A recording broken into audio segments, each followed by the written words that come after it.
ಜ್ಞಾನ ತರಂಗ ಸಿಇಟಿ ಹಾಗೂ ನೀಟ್ ವಿಶೇಷ ತರಬೇತಿ ಕಾರ್ಯಕ್ರಮಕ್ಕೆ ನಿಮಗೆಲ್ಲರಿಗೂ ಸ್ವಾಗತ. ಈ ಕಾರ್ಯಕ್ರಮವನ್ನು ಪ್ರಾಯೋಜಿಸಿದವರು ಕರ್ನಾಟಕ ಸರ್ಕಾರದ ಪದವಿ ಪೂರ್ವ ಶಿಕ್ಷಣ ಇಲಾಖೆ. ನಾನು Dinakar.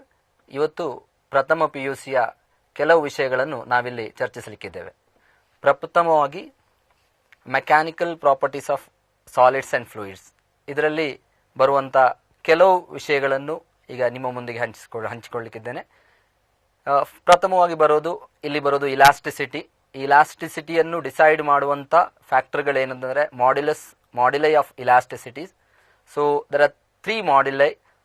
First one is a Young's moduli, wherein we have Young's modulus is a ratio of longitudinal stress by longitudinal strain, whereas the formula comes to be F by A divided by delta L by L. ಏನು delta L by L ಇದೆಯೋ ಅದನ್ನು ನಾವೇನು ಹೇಳ್ತೀವಿ ಅಂದರೆ fractional change in length ಅಂತ ಹೇಳ್ತೀವಿ. ಅದರಿಂದ final formula FL divided by A into delta L. ಈಗ ಒಂದು ಕೊಟ್ಟಂಥ ಸಿಲಿಂಡ್ರಿಕಲ್ ವಯರಿಗಾದರೆ ಅದನ್ನು Y ಅನ್ನು ಹೇಗೆ ಬರಿಬೋದು? Y is equal to FL divided by A into delta L ಇದ್ದಲ್ಲಿ A ಯ ಬದಲು pi r square, because the area of cross section of a cylindrical wire comes to be pi r square. So it becomes FL divided by pi r square into delta L, wherein you can equate it to mgl divided by m pi r square delta L. ಯಾಕೆ mg ಬರುತ್ತೆ ಅಂತಂದರೆ F ಅಂದರೆ mass is the mass of the weight hanger, the force becomes equal to the weight, so that is mgl divided by pi r square into delta L. ಈಗ ಯಾವುದೇ ಪ್ರಾಬ್ಲಮಲ್ಲಿ mass ಕೊಟ್ಟಿಲ್ಲ ಅಂತ ಆದರೆ density ಕೊಟ್ಟಿದ್ರೆ ಮಾಸ್ನ ಮೊದಲು ನಾವು ಡೆನ್ಸಿಟಿ ಮತ್ತು ವಾಲ್ಯೂಮ್ನ ಎಕ್ಸ್ಪ್ರೆಷನ್ ಬರೆದ್ರೆ ಅಲ್ಲಿ ಏರಿಯಾ ಮತ್ತು ಪೈ ಆರ್ ಸ್ಕ್ವೇರ್ ಕ್ಯಾನ್ಸಲ್ ಆಗಿ final equation remains with rho g l square divided by delta l. ಹಾಗೇನೆ ನೆಕ್ಸ್ಟ್ ಮಾಡ್ಯುಲೈ ಏನು ಬರುತ್ತೆ? G, that is for the change in shape we define what we call the shearing modulus. So shearing modulus is nothing but the shearing stress divided by shearing strain, that is F by A divided by delta x by delta x by L, where delta x is nothing but the displacement of the vertical side that can be measured in terms of theta also. So that becomes F by A divided by theta, where theta is nothing but the angle by which the vertical side moves because of the tangential force. Coming to the third one, where we go with the change in volume, we define the bulk modulus. So bulk modulus is equal to stress, that is F by A divided by delta V by V, wherein delta V by V becomes equal to the change in volume. So ultimately we can write in terms of pressure. So PV divided by delta V ಬರುತ್ತೆ. ಯಾಕದು minus V ಬರುತ್ತೆ ಅಂತ ಹೇಳಿದ್ರೆ volume ಜಾಸ್ತಿ ಆದಾಗೇನೆ pressure ಕಡಿಮೆ ಆಗುತ್ತೆ. So they are the one, if one factor increases, the other one decreases. That is why it becomes a negative one what we take. Next comes in terms of bulk modulus. So we measure what we call the compressibility. So compressibility is a reciprocal of bulk modulus. ಅಂದರೆ ಯಾವುದರ volume force apply ಮಾಡಿದಾಗ ಜಾಸ್ತಿ change ಆಗುತ್ತೋ ಅದರ compressibility ಕಡಿಮೆ ಇರುತ್ತೆ. So higher the value of B, lesser will be the value of K. So K is reciprocal of B. So that comes to be minus 1 by delta P into delta V by V. ಹಾಗೇನೆ ಇನ್ನೊಂದು factor ನಮಗೆಲ್ಲ ಆ chapter ಅಗತ್ಯ ಬರೋದೇನೆಂದರೆ Poisson's ratio, where that is nothing but the ratio of lateral strain divide by longitudinal strain. ಅಂದರೆ ಯಾವುದೇ ಒಂದು ವೈರನ್ನು cylindrical ವೈರನ್ನು ನಾವು ಸ್ಟ್ರೆಸ್ ಮಾಡಿದಾಗ ಅಥವಾ ಕಂಪ್ರೆಸ್ ಮಾಡಿದಾಗ ಲೆಂತಿನ ಒಟ್ಟೊಟ್ಟಿಗೆನೆ ಅದರ area of cross section change ಆಗುತ್ತೆ. Area of cross section change ಆಗೋದಂದ್ರೆ ಡಯಾಮೀಟರ್ ಚೇಂಜ್ ಆಗೋದು. ಸೊ ನಾವು ಏನು ಬರಿತೀವಿ ಅಂದರೆ delta D divide by delta L by L. So that it becomes a ratio of that. Next what comes to us is nothing but thermal stress. ಏನಂದರೆ ಕೊಟ್ಟಂಥ ಒಂದು ರಾಡನ್ನು ಯಾವಾಗ ನಾವು ಒಂದು ಕನ್ಸ್ಟ್ರೆಂಟ್ ಆಗಿದೆಯೋ, ಸೊ ಹೀಗಿಟ್ಟು ಎರಡು ಕಡೆಯು ಬ್ಲಾಕ್ ಮಾಡಿದರೆ ಮೂವ್ ಮಾಡೋದಾಗಿದ್ದರೆ, so what comes to thermal stress because of the rise the heat provided or rise in temperature.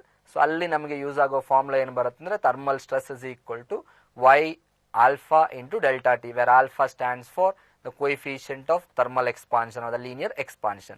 ಈ ಚಾಪ್ಟರ್ಗೂ ಅದಕ್ಕೂ ಕನೆಕ್ಷನ್ ಇರೋದ್ರಿಂದ ನಾವು ಅದನ್ನು ಇಲ್ಲಿ ಮೆನ್ಷನ್ ಮಾಡ್ತೀವಿ, ನಮಗೆ ಕೆಲವೊಮ್ಮೆ ಬೇಕಾಗತ್ತೆ. ಹಾಗೇನೆ ಯಾವಾಗ ಒಂದು ಸಿಲಿಂಡ್ರಿಕಲ್ ವೈರನ್ನು ಸ್ಟ್ರೆಸ್ ಮಾಡ್ತೀವೋ ಅಥವಾ ಕಂಪ್ರೆಸ್ ಮಾಡ್ತೀವೋ, all together work done gets stored in the form of energy, that is what we call the elastic potential energy. That formula comes to be U is equal to half into stress into strain into the volume.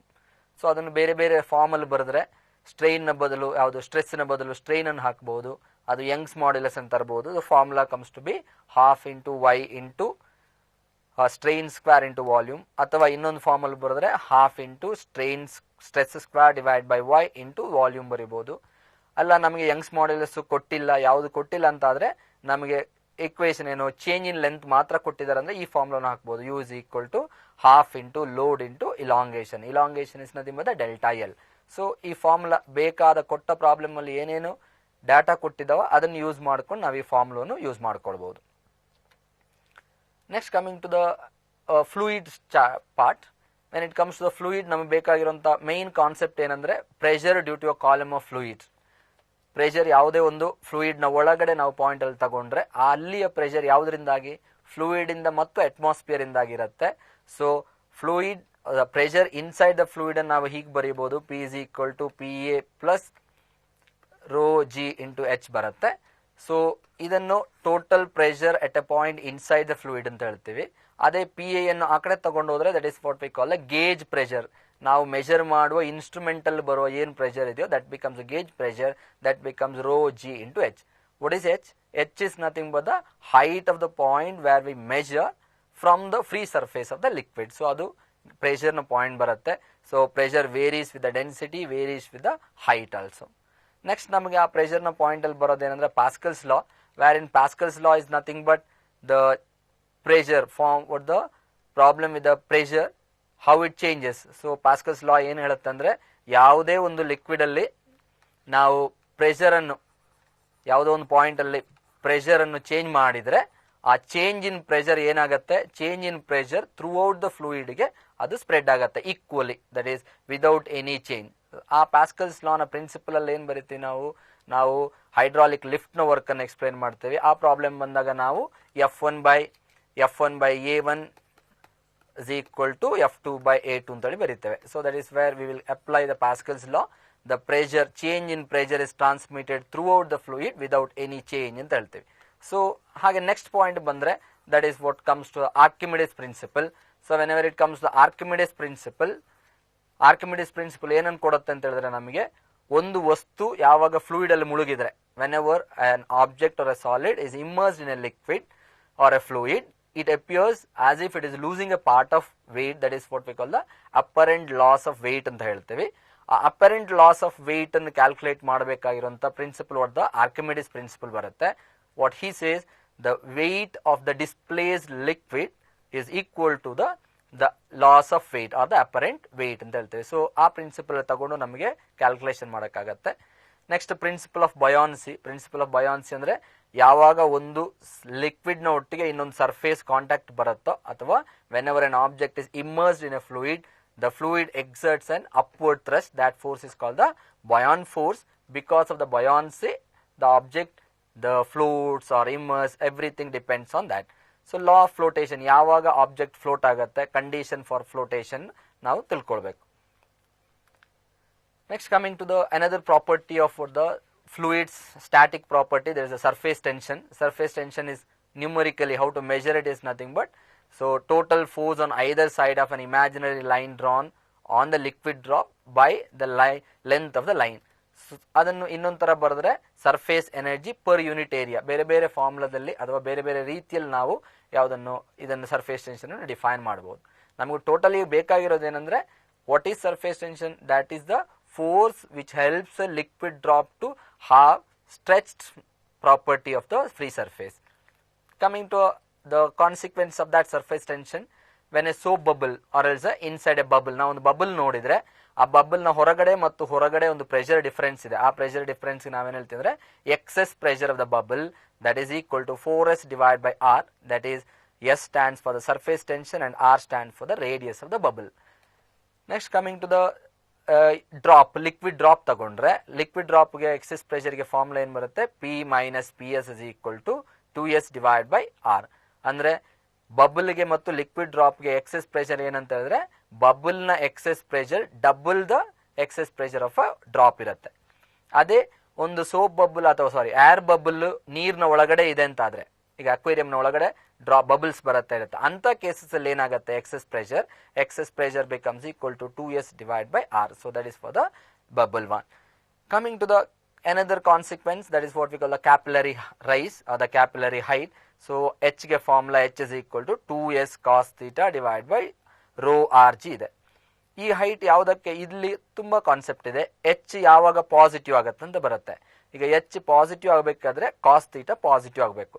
Cos theta positive ಆಗಬೇಕು ಅಂತ ಆದ್ರೆ theta ಏನಿರಬೇಕು, theta first quadrant, that is less than 90 degree.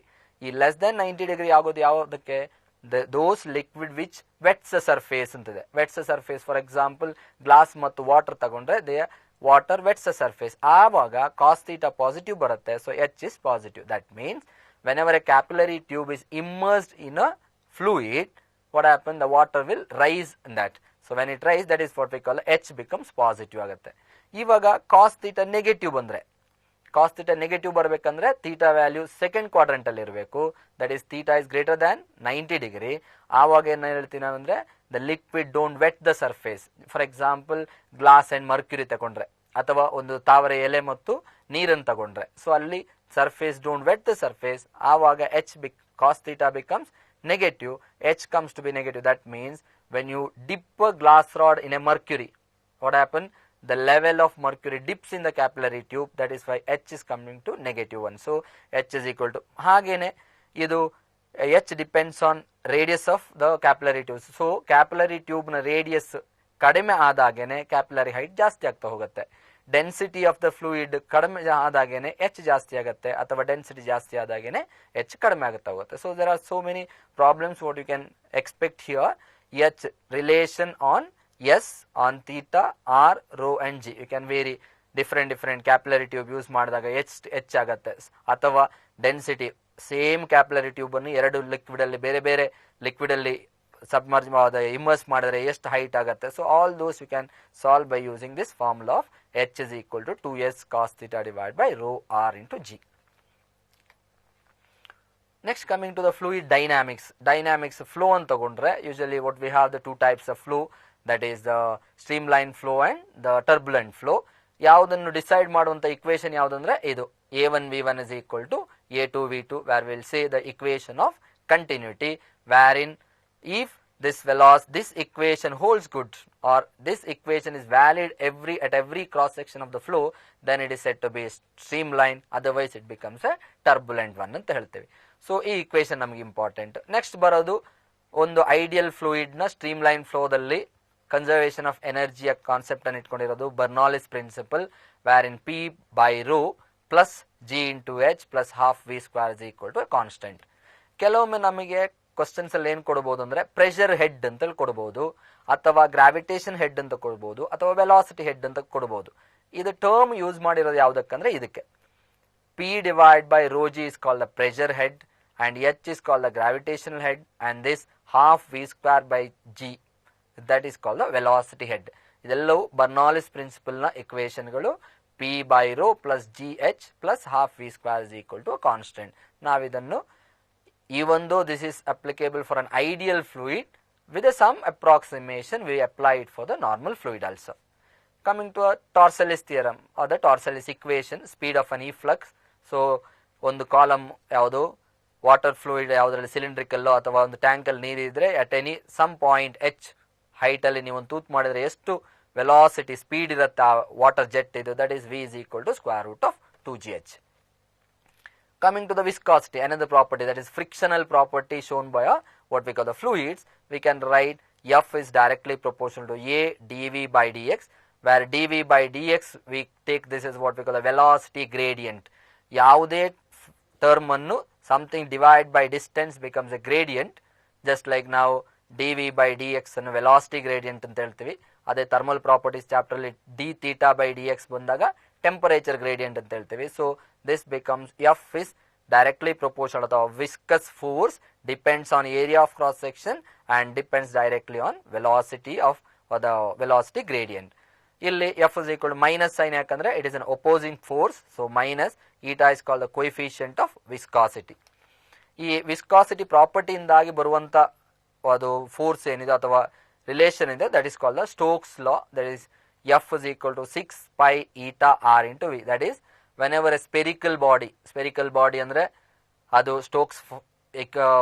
Stokes ಮಾಡಬೇಕಿದ್ರೆ ಏನು, cylindrical spear, ಸಣ್ಣ ಸಣ್ಣ ಕಬ್ಬಿಣದ spear ಅನ್ನು ಒಂದು ಆಯಿಲ್ ಜಾರ್ ಅಲ್ಲಿ ಬಿಟ್ಟ ಹಾಗೆ ಮಾಡಬಹುದು, ಅಥವಾ ಜಸ್ಟ್ ನಮ್ಮ ಪ್ರಾಕ್ಟಿಕಲ್ ನಮ್ಮ ನೇಚರ್ ವೈಸ್ ನೋಡಿದ್ರೆ ರೈನ್ ಡ್ರಾಪ್ ಕೆಳಗಡೆ ಬೀಳ್ತಾ ಇರೋದನ್ನು ಅಪ್ರಾಕ್ಸಿಮೇಟೆಡ್ ಆಗಿ ಹೀಗೆ ತಗೋಬಹುದು, wear eta stands for the coefficient of viscosity, where r stands for the radius of the spherical body and vt is called the terminal velocity. What is terminal velocity?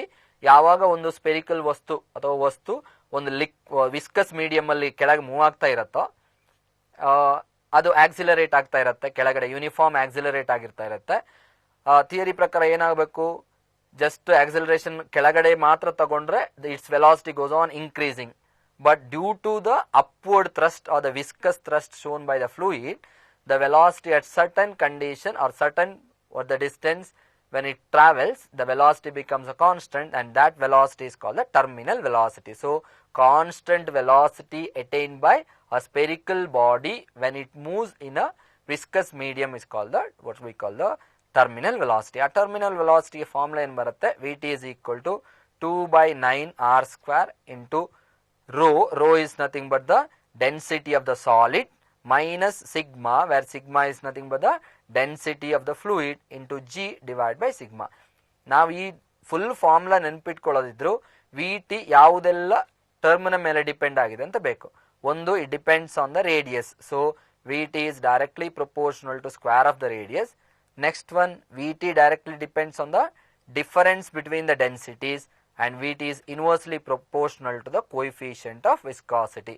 Coefficient of viscosity ಜಾಸ್ತಿ ಇದ್ದಷ್ಟು terminal velocity ಕಡಿಮೆ. So ಇದು ಯಾವುದು dependent formats, ಅದು depending values ನಮಗೆ ಗೊತ್ತಿರಬೇಕು.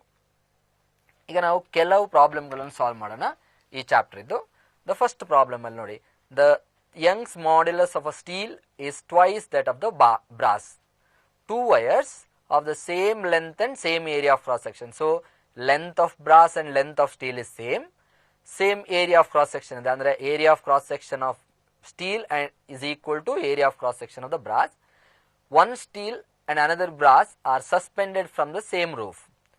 If we want the lower ends of the wire to be at the same level, then the weight added to the steel and the brass wire must be in the ratio. ಈಗ load ಹ್ಯಾಂಗ್ ಮಾಡಿದ ಮೇಲೂ ಸಹ ಕೆಳಗಡೆ end ಎರಡರದ್ದು same ಬರಬೇಕಂದ್ರೆ ಏನು, ಎರಡು wire ಅಲ್ಲಿ elongation same ಬರಬೇಕು. So delta l in brass must be equal to delta l in steel. So what is the given data ಇದು ಯಾವುದು, l s is equal to l b, a s is equal to a b. Now if you want the lower end to be same, then delta ls becomes equal to delta lb. So ಈಗ Young's modulus ಗೆ formula ಹಾಕಿದ್ರೆ y is equal to f by a divided by delta l by l.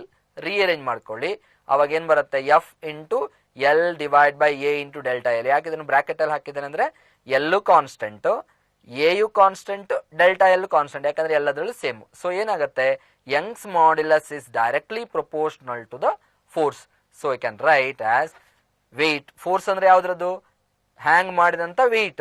So weight on steel divided by weight on the brass is equal to Young's modulus of the steel divided by Young's modulus of the brass. That comes to be 2:1. So the answer will be 2:1:1. Next one, 2 wires are made up of same material. Same material ಅಂತ ಹೇಳಿದ ತಕ್ಷಣ Young's modulus same ಆಯ್ತು. Have the same volume. Volume ಅಂದ್ರೆ area of cross section into the length has to remain constant. First wire has a cross section area A and the second wire has a cross sectional area of 3A. So A ಮತ್ತು 3 ಆಯಿತು. ಹಾಗಿದ್ರೆ ಏನಾಯಿತು, length of first ಮತ್ತು length of second ಅದೇ ರೇಷಿಯೋದಲ್ಲಿ ಇರಬೇಕು. ಈಗ length of the first should be 5, take it as x, ಅದರ second ಇಂದ ಏನಿರಬೇಕು x/3, ಅಥವಾ ಸೆಕೆಂಡ್ ವೈರ್ ನ ಲೆಂತ್ ಅನ್ನು ನಾನು L ಅಂತ ತಗೊಂಡ್ರೆ ಫಸ್ಟ್ ವೈರ್ ನ ಲೆಂತ್ ಏನಿರಬೇಕು 3L ಇರಬೇಕು, ಯಾಕಂದ್ರೆ volume has to remain same. If the length of the first wire is increased by delta L on applying the force F, how much force is needed to stretch the second wire by the same amount? Delta L must be same. ಅಲ್ಲಿ ನೋಡಿ, delta L ಗೆ formula ಹಾಕಿದ್ರೆ ಏನ್ ಬರುತ್ತೆ, delta L is equal to F into L divide by A into Y. So ನಮಗೇನು, ಎರಡು wire ಅಲ್ಲೂ delta L ನಮಗೆ ಸೇಮ್ ಆಗಬೇಕು, ಎರಡರದ್ದು material same. So y1 is equal to y2. Volume same ಉಳಿದಿರೋದ್ರಿಂದ ಏನಾಗುತ್ತೆ, ಏರಿಯಾ ಇನ್ ಸೆಕೆಂಡಿನ ಏರಿಯಾ 3 times ಫಸ್ಟ್ ನ ಏರಿಯಾ ಆದ್ರೆ ಫಸ್ಟ್ ನ ಲೆಂತ್ ಏನಾಗಬೇಕು 3 times length of the second ಆಗಬೇಕು, since the volume has to remain a constant. So ಅದನ್ನೀಗ apply ಮಾಡಿ, ಇಲ್ಲಿ F1 L1 A1 Y1 is equal to F2 L2 A2 into Y2. So ಏನಾಯಿತು A2 is nothing but 3 times A1, L1 is 3 times L1. So when you simplify, you will get F is equal to 9 times F1. So the answer will be the third one, that is 9F. Coming to the next one. A solid sphere of radius R made up of soft material of bulk modulus K is surrounded by a liquid in a cylindrical container. ಅದು ಹೇಗೆ ಅಂತ ಹೇಳಿದ್ರೆ, ಒಂದು cylinder ಹೀಗಿದ್ರೆ ಆ ಸಿಲಿಂಡರ್ನ ಒಳಗಡೆ ಒಂದು fluid ಇದೆ. ಆ ಫ್ಲೂಯಿಡ್ನ ಒಳಗಡೆ ನಾವೇನು ಹಾಕಿದ್ವಿ, ಒಂದು ಬಾಲ್ ಇದೆ ಅಂತ ಇಟ್ಕೊಳ್ಳೋ. ಈಗ ಇದಕ್ಕೆ ಫಿಕ್ಸ್ ಆದಂಥ ಒಂದು ಏನಿದೆ, ಒಂದು ಪಿಸ್ಟನ್ ಇಟ್ಟು, a massless piston of area A floats on the surface. ಇಲ್ಲೊಂದು ಪಿಸ್ಟನ್ ಇದೆ, ಇದ್ರ ಮೇಲೆ ಇದೆ, covering the entire cross section of the cylindrical container. That means ಆ cylindrical container area of cross section ಎಷ್ಟಾಯಿತು, A ಆಯಿತು.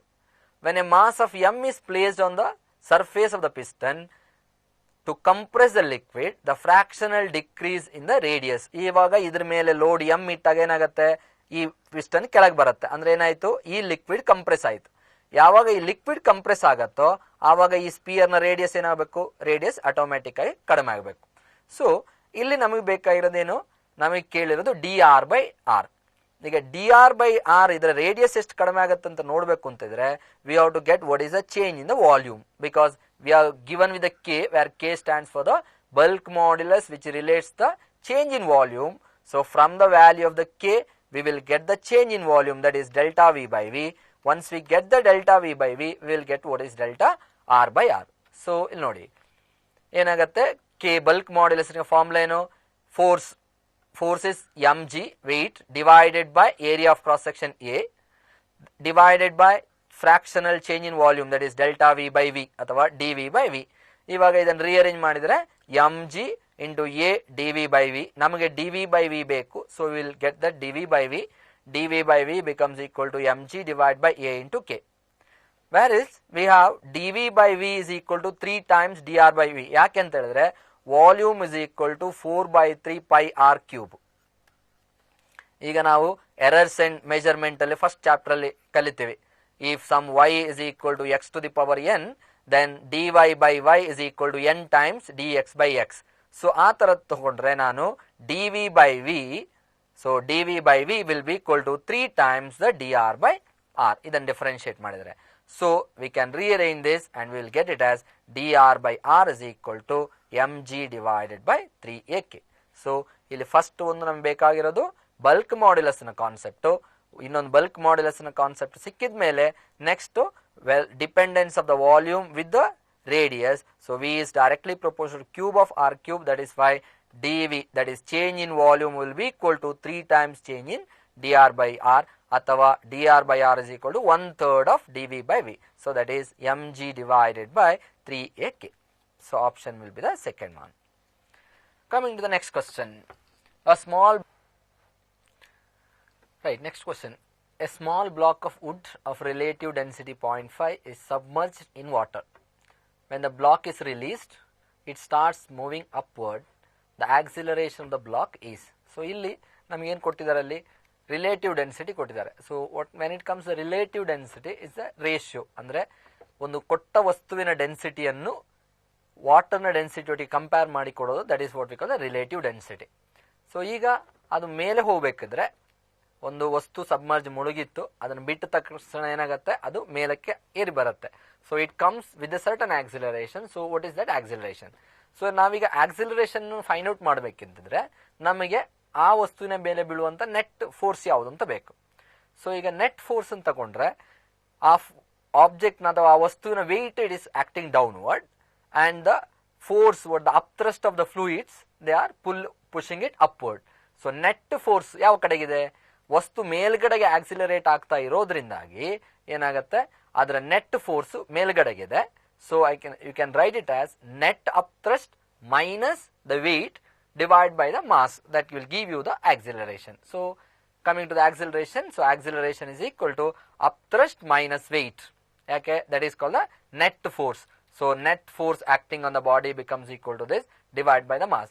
ಈಗ upthrust find out ಮಾಡಬೇಕಿದ್ರೆ ಏನು, ಅಪ್ಥ್ರಸ್ಟ್ ಫೈಂಡ್ ಔಟ್ ಮಾಡಬೇಕಂದ್ರೆ it is equal to the weight of the water displaced by the object when it is immersed.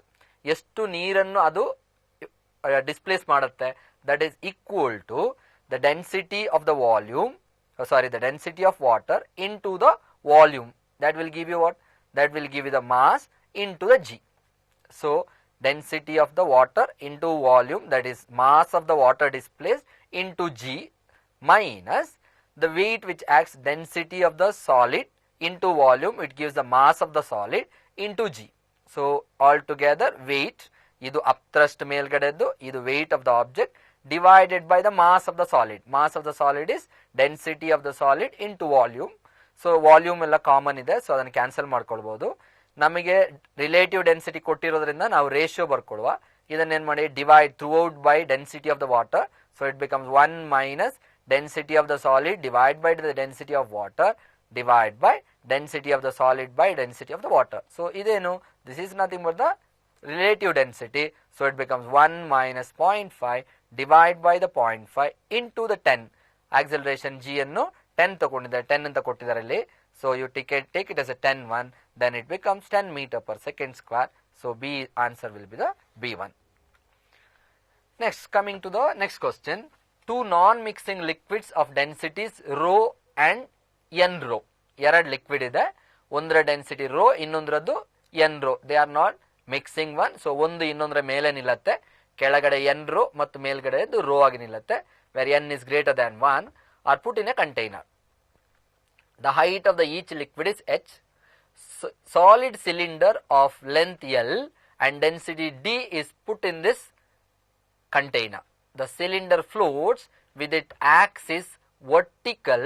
ಅದ್ಯಾಕಂದ್ರೆ cylinder ಹೀಗೆ float ಆಗತ್ತೆ, cylinder ಹೀಗೆ float ಆಗುತ್ತೆ. ಎರಡು ಫ್ಲೂಯಿಡ್ ಇದೆ, ಇಲ್ಲಿ ಡೆನ್ಸಿಟಿ ಎನ್ ರೋ ಇದ್ರೆ ಇಲ್ಲಿ ರೋದಿರುತ್ತೆ, ವರ್ಟಿಕಲ್ ಅಂಡ್ ಈಕ್ವಲ್.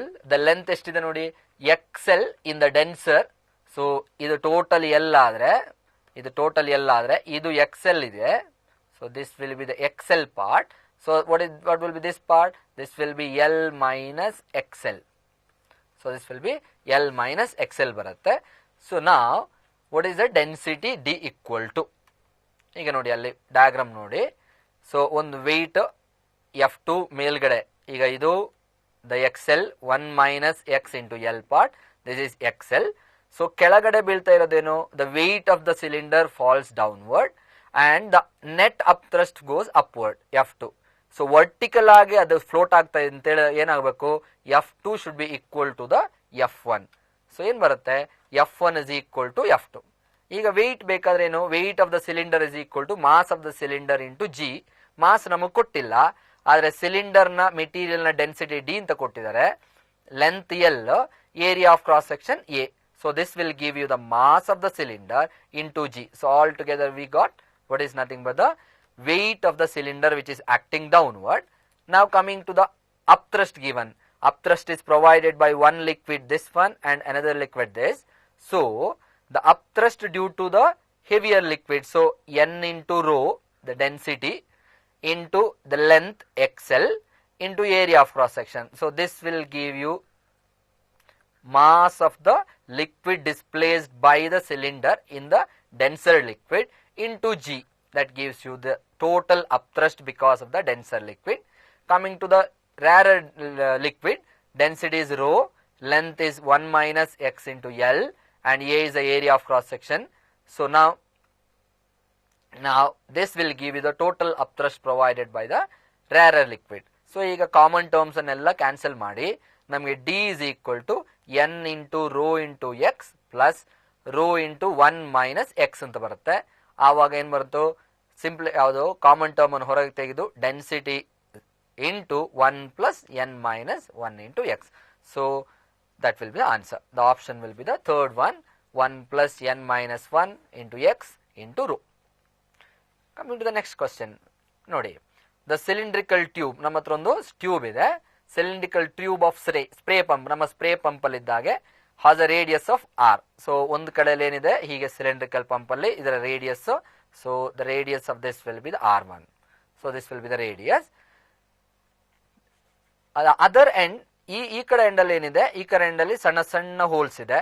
ಸೊ ಸಣ್ಣ ಸಣ್ಣ ಹೋಲ್ಸ್ ನ ರೇಡಿಯಸ್ ಎಷ್ಟು? ಸಣ್ಣ ಸಣ್ಣ ಹೋಲ್ ನ ರೇಡಿಯಸ್ ಆರ್. ಸೊ ಎಷ್ಟು ಹೋಲ್ಸ್ ಇದೆ? There are some n holes. So the speed of the ejection of the fluid through the holes. ಈಗ ಇಲ್ಲಿಂದ ಬರುವಂತ ಈಚ್ ಹೋಲ್ ಇಂದ ಬರುವಂತ ವೆಲಾಸಿಟಿ ಎಷ್ಟು ಅಂತ ಕೇಳ್ತಾ ಇದ್ದಾರೆ.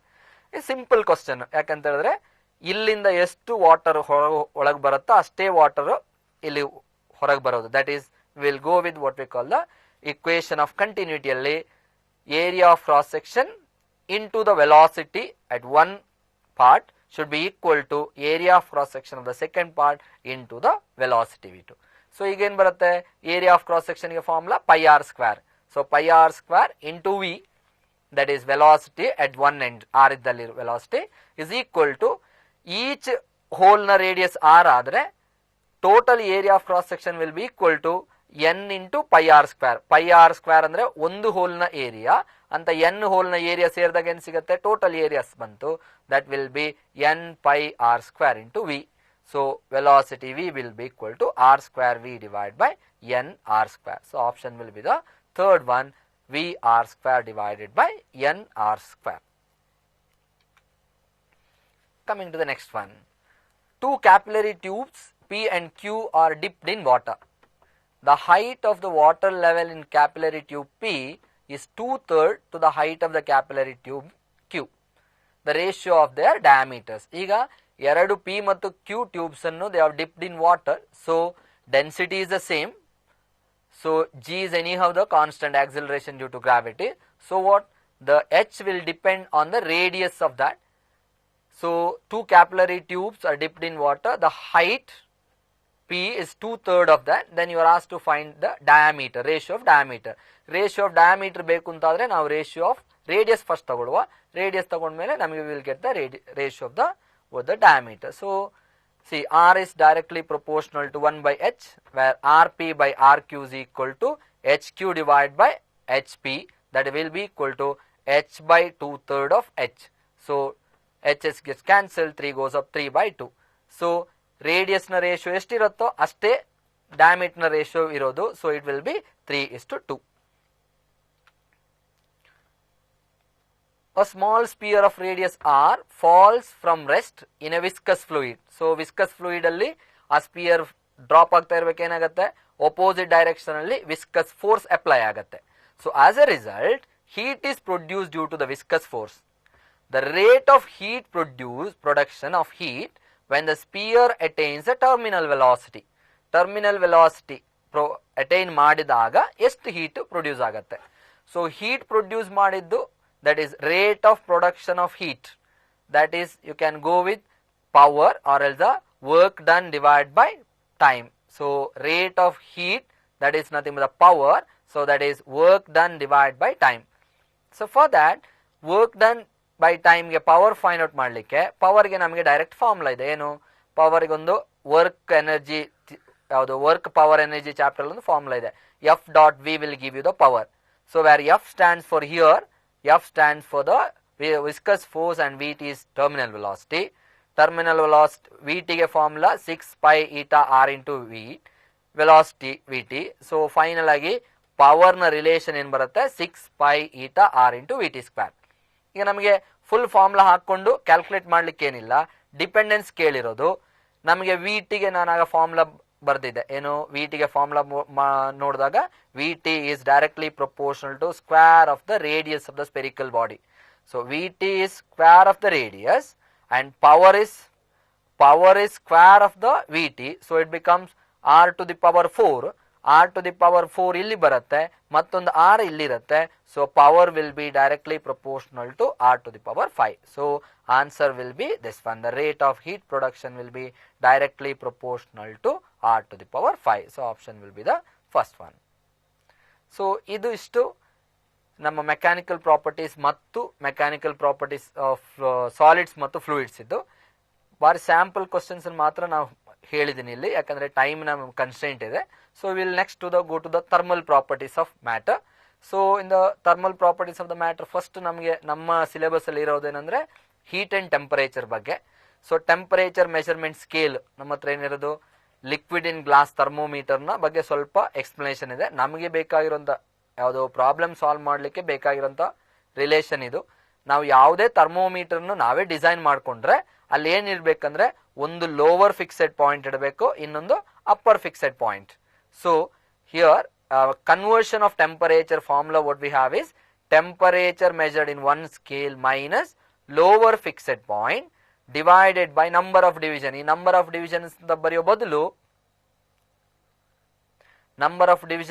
ಬದಲು ನಾವೇನು ಬರೀಬಹುದು, ಇಲ್ಲೊಂದು upper fixed point minus lower fixed point ಅಂತ ಬರೀಬಹುದು. Upper fixed point minus lower fixed point ಅಂತ ಬರೆದ್ರು ಆಗತ್ತೆ. So that is equal to ಇನ್ನೊಂದು ಸ್ಕೇಲ್ ಅಲ್ಲಿ T2 minus lower fixed point divided by number of divisions or upper fixed point minus lower fixed point. ನಮಗೆ common ಆಗಿ ಇರುವಂತ ನಾವು use ಮಾಡೋ ಥರ್ಮೋಮೀಟರ್ ಯಾವುದು, ಡಿಗ್ರಿ ಸೆಲ್ಸಿಯಸ್ ಅಲ್ಲಿ ಏನಿದೆ, ಡಿಗ್ರಿ ಸೆಲ್ಸಿಯಸ್ ಅಲ್ಲಿ ಇರೋದು T minus lower fixed point is 0 degree divided by upper fixed point is 100 minus lower fixed point is 0. That is equal to ಅದೇ ತರ ಇಲ್ಲಿಗೆ ಬಂದಾಗ T degree Fahrenheit minus that is 32 lower fixed point divided by this is 212 what we write minus 32. ಅದೇ ತರ ಇದಕ್ಕೂ ಬರ್ಕೊಂಡು ಹೋಗಬಹುದು.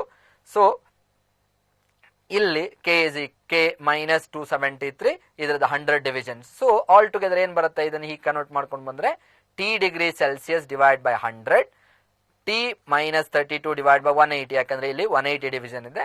So K minus 273 divided by 100. So ನಮಗೆ ಕಾಮನ್ ಆಗಿ ಕೇಳೋ ಕ್ವಶನ್ಗಳು ಡಿಗ್ರಿ ಸೆಲ್ಸಿಯಸ್ ಅಲ್ಲಿ, ಡಿಗ್ರಿ ಫ್ಯಾರನೈಟ್ ಅಲ್ಲಿ ಮತ್ತು ಕೆಲ್ವಿನ್ಗಳು. ಇನ್ನೂ ಹಲವಾರು ಸ್ಕೇಲ್ ಇದೆ, ನಮ್ಮ ಸಿಲೆಬಸ್ ಅಲ್ಲಿ ಇದನ್ನು ಮಾತ್ರ ಮೆನ್ಷನ್ ಮಾಡಿರೋದು. So will stick on to this one only.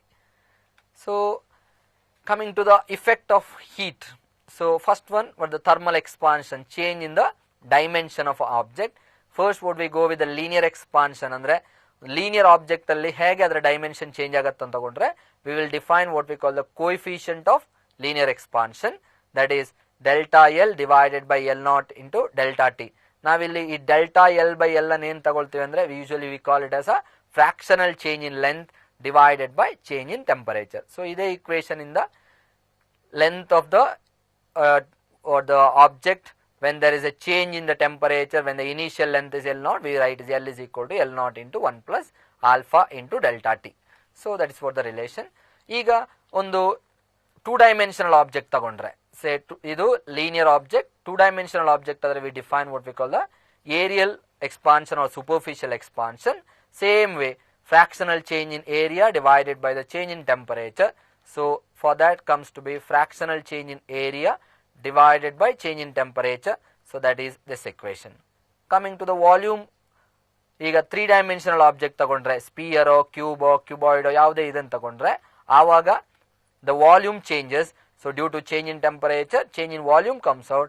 So alpha V, that is coefficient of volume expansion, is equal to delta V divided by V naught into delta T. So that is fractional change in volume divided by change in temperature.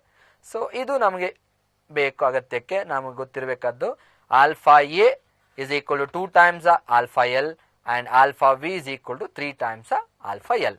So that is the relation with coefficient of linear expansion, areal expansion and volume expansion. Next coming to change of state. Heat ಇಂದಾಗಿ ಅಥವಾ heat provide ಮಾಡಿರೋದ್ರಿಂದ first one is change in dimension, next one is change in state. Change in state ಗೆ ಬೇಕಾಗುವ ನಮಗೆ ಬೇಕಾಗಿರೋ concept ಏನಂದ್ರೆ we will go with what we call the latent heat. So when we go with the latent heat concept, what is latent heat? Latent heat is nothing but the amount of heat ಅಥವಾ heat energy absorbed or released during a change of state. ಯಾವಾಗ ಒಂದು solid liquid ಆಗುತ್ತೋ ಅಥವಾ liquid gases ಆಗುತ್ತೋ, vapours ಆಗುತ್ತೋ, ಆ change in state ಅಲ್ಲಿ ವಸ್ತು ತನ್ನಿಂದ ಎಳ್ಕೊಳ್ಳುವಂತ ಅಥವಾ ತನ್ನಿಂದ ರಿಲೀಸ್ ಮಾಡುವಂತ ಹೀಟ್ ಏನಿದೆ, that is what we call the latent heat. V have the formula Q is equal to M into LF, where L is called the latent heat. So for the two process, that is change from solid to liquid, we define a term called the latent heat of fusion ಅಥವಾ latent heat of melting ಅಂತ ಹೇಳ್ತೇವೆ. ಅದೇ liquid ಇಂದ vapours ಹೋಗುವ what we go with what we call the latent heat of vaporization ಅಂತ ಹೇಳ್ತೀವಿ. So during the change in state there is no change in temperature. So change of state takes place at constant or the characteristic temperature. ಅದೇ melting ಗೆ ನಾವೇನು ಹೇಳ್ತೀವಿ ಅಂದ್ರೆ melting point ಅಂತ ಹೇಳ್ತೀವಿ ಅಥವಾ ಫ್ರೀಸಿಂಗ್ ಟೆಂಪರೇಚರ್ ಅಂತ ಹೇಳ್ತೀವಿ. ಅದೇ ಬಾಯ್ಲಿಂಗ್ ಆಗುವ ಯಾವುದು ವೇಪರೈಸಿಗೆ ಏನು ಹೇಳ್ತೀವಿ ಅಂದರೆ ಬಾಯ್ಲಿಂಗ್ ಪಾಯಿಂಟ್ ಅಂತ ಹೇಳ್ತೀವಿ. ಸೊ ಫಾರ್ ಎಕ್ಸಾಂಪಲ್ ಇದು ನಮಗೆ ವ್ಯಾಲ್ಯೂ ನೆನ್ಪಿಟ್ಕೊಳ್ಳೋದು ಬೆಟರು, ಯಾವುದು ವಾಟರ್ ಇದ್ದು. So when ice melts into water the amount of heat required is 80 calorie per gram. ಯಾಕೆ ಈ 80 ಕ್ಯಾಲೋರಿದು ನೆನ್ಪಿಡ್ಬೇಕು ಅಂದರೆ ಕೆಲವೊಮ್ಮೆ ನಮ್ಮ ಕಾಂಪಿಟೇಟಿವ್ ಎಕ್ಸಾಮ್ಸ್ ಅಲ್ಲಿ ಮಾಸ್ಗಳನ್ನು ಗ್ರಾಮಲ್ಲಿ ಕೊಡ್ತಾರೆ, ಎನರ್ಜಿಯನ್ನು ಕ್ಯಾಲರಿಯಲ್ಲಿ ಕೊಡ್ತಾರೆ. So it is easy for simplification. So the energy latent heat is measured in terms of calorie, 80 calorie per gram ಅಥವಾ 60 kilo joule per mole ಅಂತಲೂ ಕೊಡ್ಬೋದು, ಅಥವಾ ಜೌಲಿಗೆ ಕನ್ವರ್ಟ್ ಮಾಡಿದ್ರೆ 336 ಕಿಲೋ ಜೌಲ್ ಪರ್ ಕೆಜಿ ಅಂತ ಆಗತ್ತೆ. ನೆಕ್ಸ್ಟ್ ವೇಪರೈಸೇಷನ್ ಅಥವಾ boiling ಗೆ ಬಂದಾಗ, ಬಾಯ್ಲಿಂಗ್ ಅಲ್ಲಿ latent heat of vaporisation of water is 540 calorie per gram ಅಂತ ಆಗುತ್ತೆ, ಅಥವಾ 540 ಕಿಲೋ ಕ್ಯಾಲರಿ ಪರ್ ಕೆಜಿ ಅಂತಲೂ ಬರೀಬಹುದು. ಇದನ್ನು ಹಾಗೆ 80 ಕಿಲೋ ಕ್ಯಾಲರಿ ಪರ್ ಕೆಜಿ ಬರೀಬಹುದು. ಸೊ ದಿಸ್ ಕಿಲೋ ಜೌಲ್ಸ್ ಅಲ್ಲಿ ಬಂದ್ರೆ 40.8 ಕಿಲೋ ಜೌಲ್ ಪರ್ ಮೋಲ್ ಬರುತ್ತೆ. And this will be 2226 or 2260 kilo joule per KG ಬರುತ್ತೆ. So this is what the latent heat. Next, coming to the heat transfer, that is first one, the transfer of heat can takes place in a solid, that is by the thermal conduction. So when we comes to the point of thermal conduction, we refer this as what we call the heat current. Heat current, the rate of heat transfer dq by dt depends, say dq by dt is directly depends on area and directly depends on temperature gradient. So ಇದನ್ನು ಬರೆದಾಗ ಇಲ್ಲಿಂದ ನಾವು ತರೋದು ಈ formula ಯಾವುದು, dq by dt is equal to ka into dt by dx. So dt by dx ಅಲ್ಲಿ k ಏನಂದ್ರೆ k is nothing but the constant for a given material, that is called the coefficient of thermal conductivity ಅಥವಾ thermal conductivity ಅಂತ ಅಷ್ಟೇ ಹೇಳ್ತೀವಿ. So dq by dt is equal to ka into dt by dx.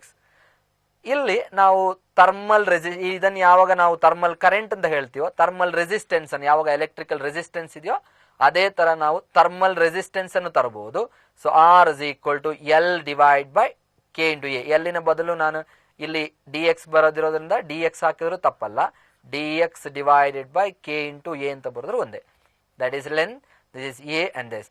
ಇದು ಯಾವುದಕ್ಕೆ ಅಂದ್ರೆ ನಮ್ಮ ಇಲ್ಲಿ ಯಾವುದು ಓಮ್ಸ್ ಲಾ ಇದೆ ಎಲೆಕ್ಟ್ರಿಕ್ ಕರೆಂಟ್ಗೆ. ಎಲೆಕ್ಟ್ರಿಕ್ ಕರೆಂಟ್ ಅಲ್ಲಿ ಓಮ್ಸ್ ಲಾ ಏನ್ ಹೇಳುತ್ತೆ, I V is directly proportional to I ಅಥವಾ I is directly proportional to V ಅಂತ ಹೇಳುತ್ತೆ. Where in this stands for the current and this stands for difference in temperature. ಅಲ್ಲಿ potential difference ಇದ್ದಲ್ಲಿ ಇಲ್ಲೇನಿದೆ, ಇಲ್ಲಿ temperature difference ಇರುತ್ತೆ. So this will be R is equal to D X by K A. So this will be reciprocal of the resistance. So that is nothing but the conductance. So R is thermal resistance is L by K A. So ಇದನ್ನು reciprocal ತಗೊಂಡ್ರೆ 1/r ಅಂತ ತಗೊಂಡ್ರೆ ನಾವು thermal conductance ತಗೊಳ್ಬಹುದು. That will be K A divide by D X ಅಥವಾ K A divide by L ಆಗುತ್ತೆ.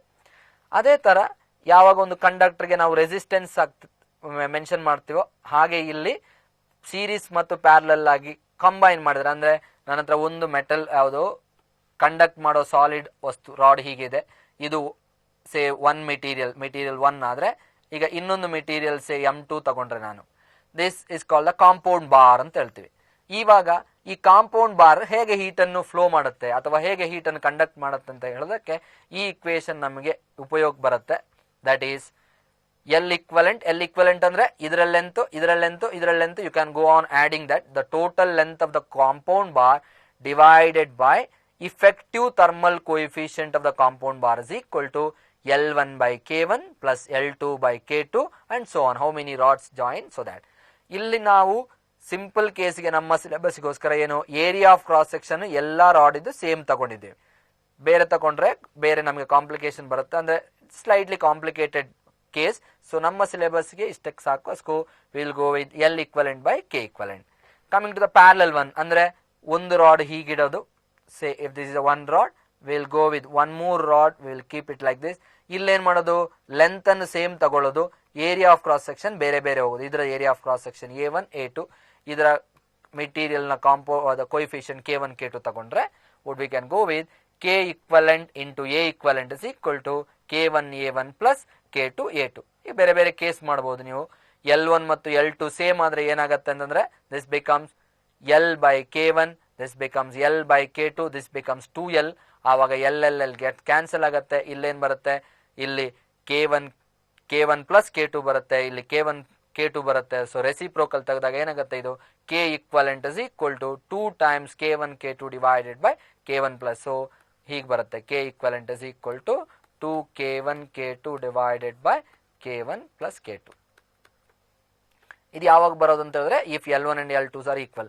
ಅದೇ ತರ ಇಲ್ಲಿ A equivalent ಅಷ್ಟೇ, if A1 is equal to A2 ಅದು ಸ್ಪೆಷಲ್ ಕೇಸ್ ಆಗಿ ತಗೊಂಡ್ರೆ ಆವಾಗ ನಮಗೆ K equivalent ಏನ್ ಬರುತ್ತೆ ಅಂದ್ರೆ K1 plus K2 divided by 2 ಬರುತ್ತೆ. That is called the arithmetic mean of the thermal conductivities. So ಅದು ಸ್ಪೆಷಲ್ ಕೇಸಸ್. ಈಗ ಥರ್ಮಲ್ ರೇಡಿಯೇಷನ್ ತಗೊಂಡ್ರೆ, ಯಾಕೆ ಥರ್ಮಲ್ ಕನ್ವೆಕ್ಷನ್ ಅಲ್ಲಿ ನಮ್ಗಷ್ಟು ನ್ಯೂಮರಿಕಲ್ ಬರುವಂತ ಯಾವುದೇ ಕೇಸಸ್ ಇಲ್ಲ. Coming to the thermal radiation, we have few laws related to that. First law ನಮ್ಗೆ ಏನ್ ಬರೋದು ಅಂದ್ರೆ what we call the Wien's law of Wien's displacement law, that is lambda M into T is equal to B. ಏನು lambda M ಅಂದ್ರೆ that is called the wavelength corresponding to a maximum energy emitted. ಈಗ ಯಾವುದೇ say black body when it is at certain temperature T, it emits all the radiation. So the thermal radiation coming out will have all the wavelength, but it will have a maximum energy will be corresponding to a certain wavelength. So this lambda m corresponding to wavelength correspond to maximum energy emitted. So that is lambda m. So lambda m into T is equal to B, ಅಥವಾ lambda m is inversely proportional to T ಅಂತ ಬರೀತೇವೆ ಇಲ್ಲಿ. So lambda m into T is equal to B, where B is called the Wein's constant, that is 2.89 into 10 to the power minus 3 meter Kelvin. ಇದು easy ನೆನ್ಪಿಟ್ಕೊಳ್ಳಿಕ್ಕೆ, running number 2.89 ಆದ್ಮೇಲೆ 3 ಗೆ ಬರೋದು. ಸೊ 2.89 into 10 to the power minus 3. Coming to the energy emitted, Stefan's Boltzmann law ಅಥವಾ Stefan's ಲಾ ಅಂತ ಹೇಳ್ತೀವಿ. So Stephen's ಲಾ ನಮ್ಮ ಬುಕ್ಕಲ್ಲಿ ಸ್ಟೀಫನ್ಸ್ ಲಾ ಇದೆ.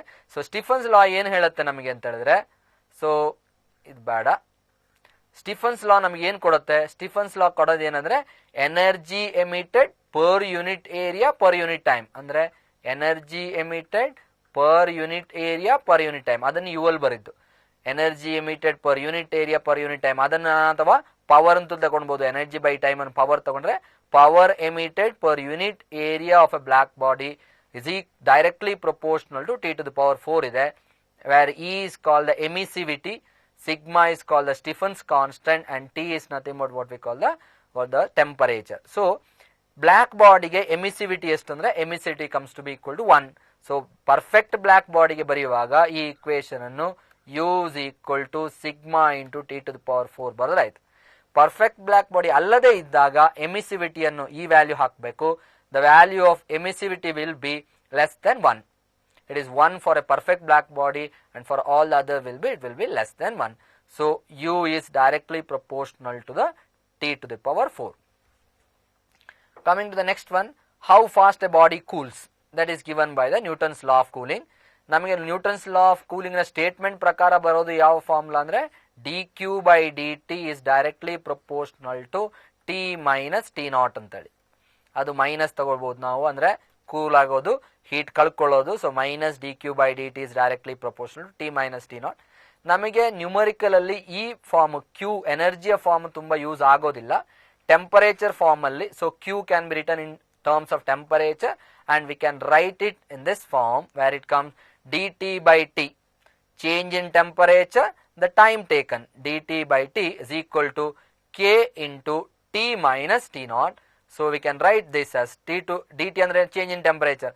ಒಂದು 80 ಡಿಗ್ರಿಯಲ್ಲಿ ಇದ್ದ ವಾಟರ್ 60 ಡಿಗ್ರಿಗೆ ಬರ್ಲಿಕ್ಕೆ ಎಷ್ಟಾಯಿತು. ಸೊ T2 minus T1 10 ನಿಮಿಷ ತಗೊಂಡ್ರೆ dt, that is equal to K into, problem ಏನ್ ಬರೋದು, ಈ ವ್ಯಾಲ್ಯೂ ಎಷ್ಟು ಹಾಕೋದು, 80 ಡಿಗ್ರಿ ಹಾಕೋದು 60 degree. So we have to go with an average of that. So T2 plus T1 divide by 2. So we have to go with the average minus T naught. So this formula will comes to our help when we solve the numerical.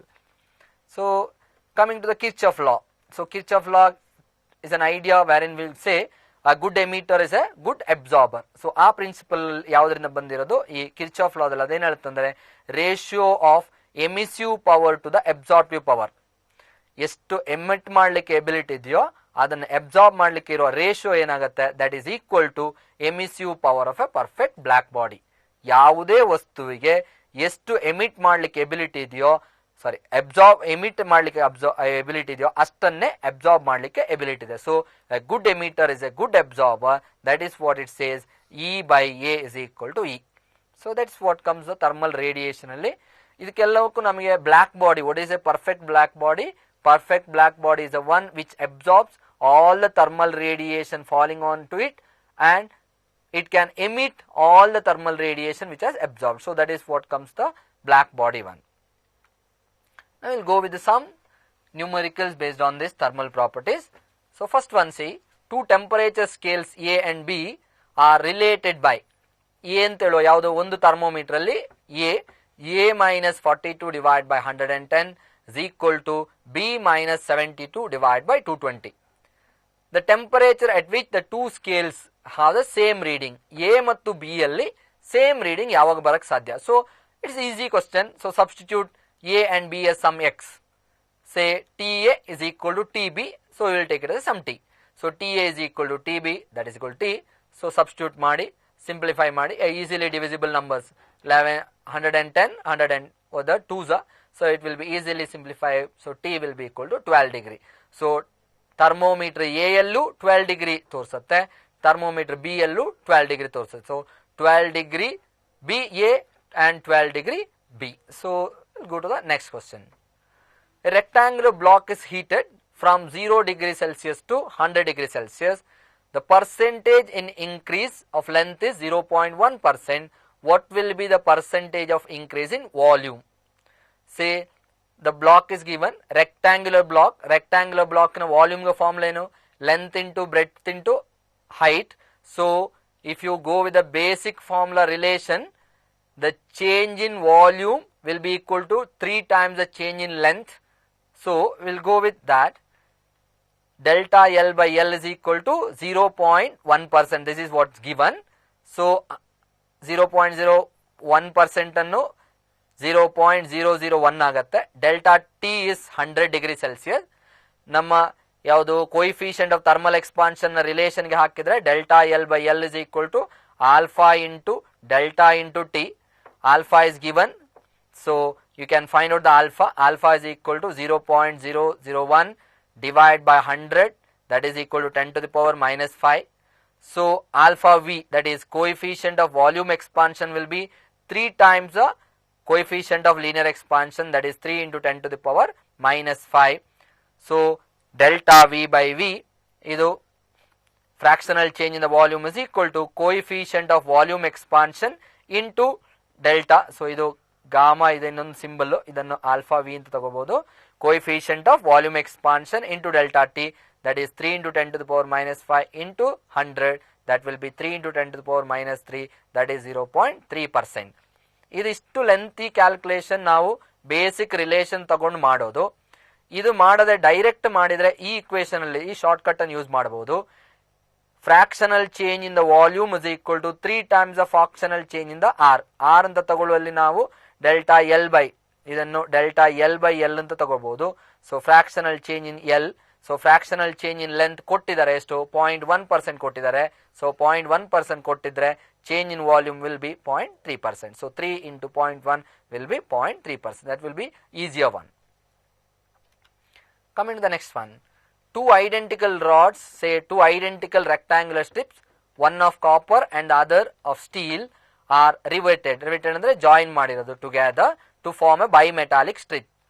On heating, the strip will be, what is given, coefficient of linear expansion of copper is greater than coefficient of or the linear expansion of steel. ಅಂದ್ರೆ same temperature change ಜಾಸ್ತಿ, temperature ಜಾಸ್ತಿ ಮಾಡಿದಾಗ copper ಜಾಸ್ತಿ expand ಆಗತ್ತೆ, ಯಾವುದು steel ಕಡಿಮೆ expand ಆಗಬೇಕು.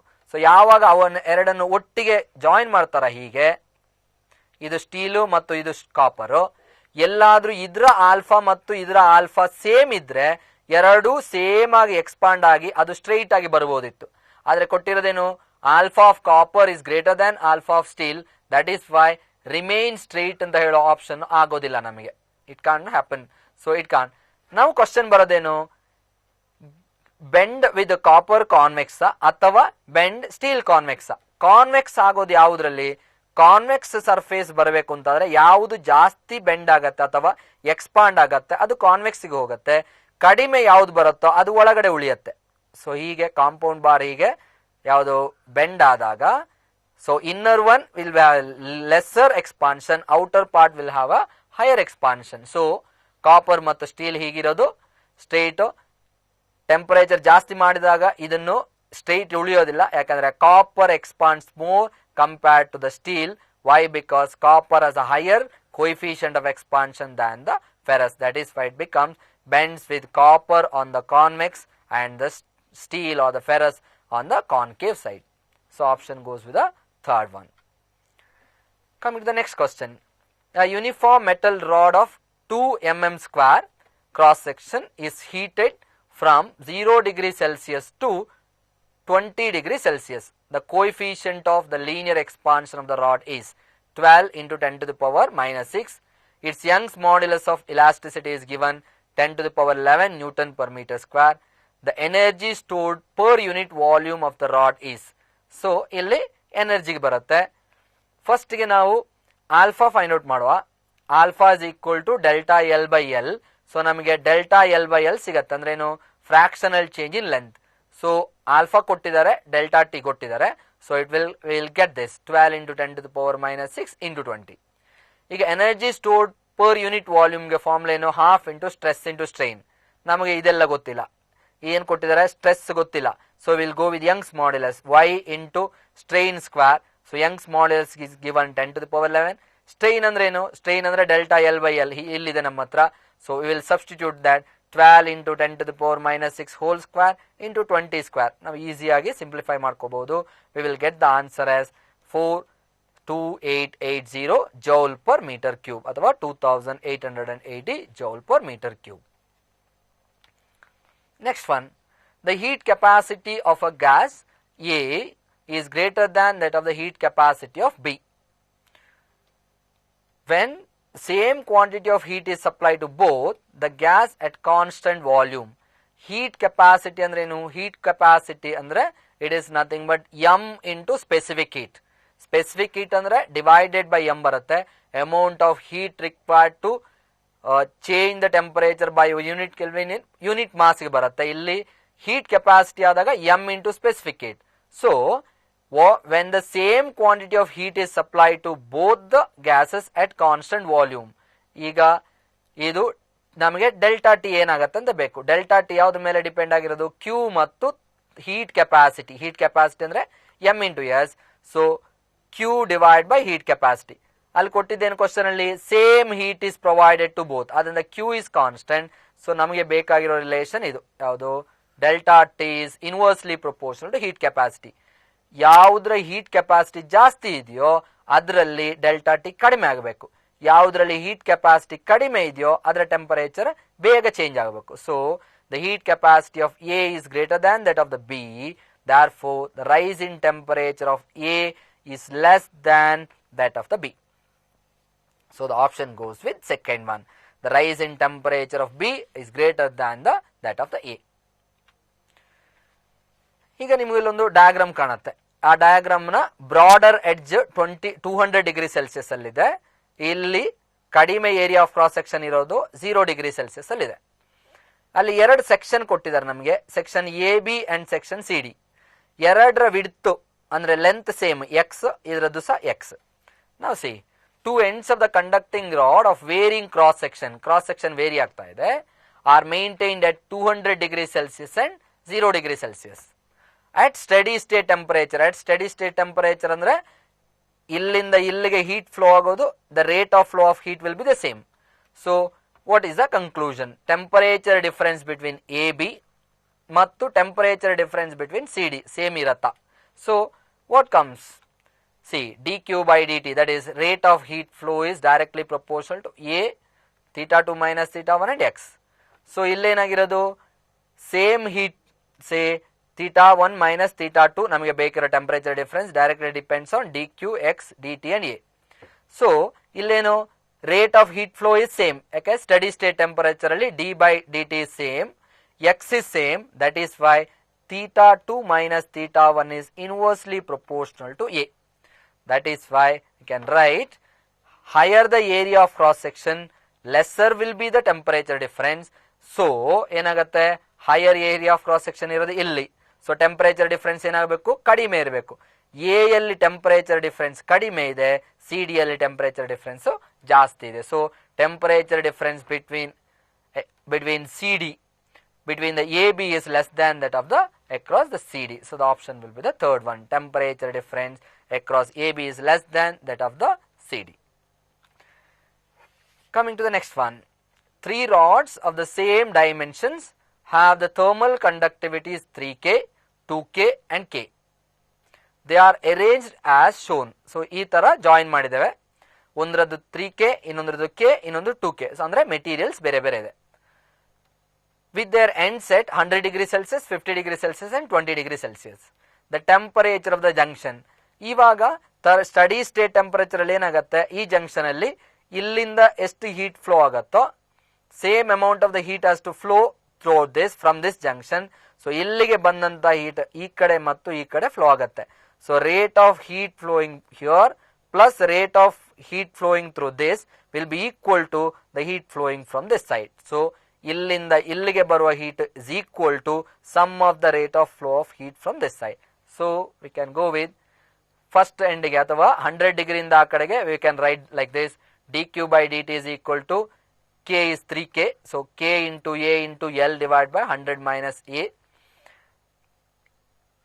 Junction ಇಂದ 50 ಡಿಗ್ರಿ ಕಡೆ ಹೋಗೋದು, dq by dt is equal to 2k into a by l into theta minus 50. ಮೂರನೇದು ಯಾವಾಗ 20 ಡಿಗ್ರಿ ಕಡೆಗೆ ಹೋಗೋದು, k a into theta minus 20. So area of cross section ಎಲ್ಲದೂ ಸೇಮೆ. ಸೊ a gets cancel ಆಗುತ್ತೆ. So the equation simplifies to this one. On simplification, you will get theta is equal to 70 degree. So the answer will be the second one. Temperature of the junction will be the 70 degree. Next one. 2 metal rods A and B of equal length and equal area of cross section are joined end to end. The coefficient of thermal conductivity of A and B are in the ratio of 2:3. That is Ka by Kb is equal to 2:3. When the free ends of A is immersed at 100 degrees Celsius and the free end of B is maintained at 0 degrees Celsius, the temperature of the junction, that is temperature of the junction, whereas dx1 ಯಾಕಂದ್ರೆ length is equal, both are same length, area of cross sections are same. ಕೊಟ್ಟಿದ್ದೇನು, material ಮಾತ್ರ difference. ಏನಾಗಿದೆ ಅಂದ್ರೆ k1 and k2, ratio of k1 and k2 comes to be equal to 2/3. So we'll go with this, dq1 by dt is equal to dq2 by dt. That is at steady state temperature, junction in ಕಡೆಗೆ ಬರುವಂತ rate heat flow ಮತ್ತು junction ಇಂದ ಹೊರಗಡೆ ಹೋಗೋ heat flow same ಆಗಿರಬೇಕು. So on substitution you will get this formula, k1 a1 d theta 1 by dx1, k2 a2 d theta by dx2. dx2 is equal to dx1, so get cancel. a1 is equal to a2 gets cancel. So k1 into 100 minus theta, k2 into theta minus 0. So you'll simplify, you will get this, theta is equal to 40 degrees Celsius. So junction temperature will be 40 degrees. So option will be the 40. Next one, a cubical ice box. Usually ice box andre thermocol box irodu. It is a good thermal insulator. A cubical ice box of side 30 centimeter. Each side is 30 centimeter. Has 5 centimeter thickness. If 4 kg of ice is put in the box, the amount of ice left after 6 hours. So ಎಷ್ಟು ಉಳಿದಿದೆ ಅಂತ ನೋಡ್ಬೇಕಿದ್ರೆ ನಾವೇನು find out ಮಾಡಬೇಕು, first ಎಷ್ಟು mass of ice melt ಆಗುತ್ತೆ 6 hours ಅಲ್ಲಿ ಅಂತ ನೋಡಬೇಕು. ಸೊ ರೂಮ್ ಟೆಂಪರೇಚರ್ 45 ಡಿಗ್ರಿ ಕೊಟ್ಟಿದ್ದಾರೆ, ಥರ್ಮಲ್ ಕಂಡಕ್ಟಿವಿಟಿ ಆಫ್ ಐಸ್ ಕೊಟ್ಟಿದ್ದಾರೆ, and the latent heat ಕೊಟ್ಟಿದ್ದಾರೆ 335 ಕಿಲೋ ಜೌಲ್ ಪರ್ ಕೆಜಿ.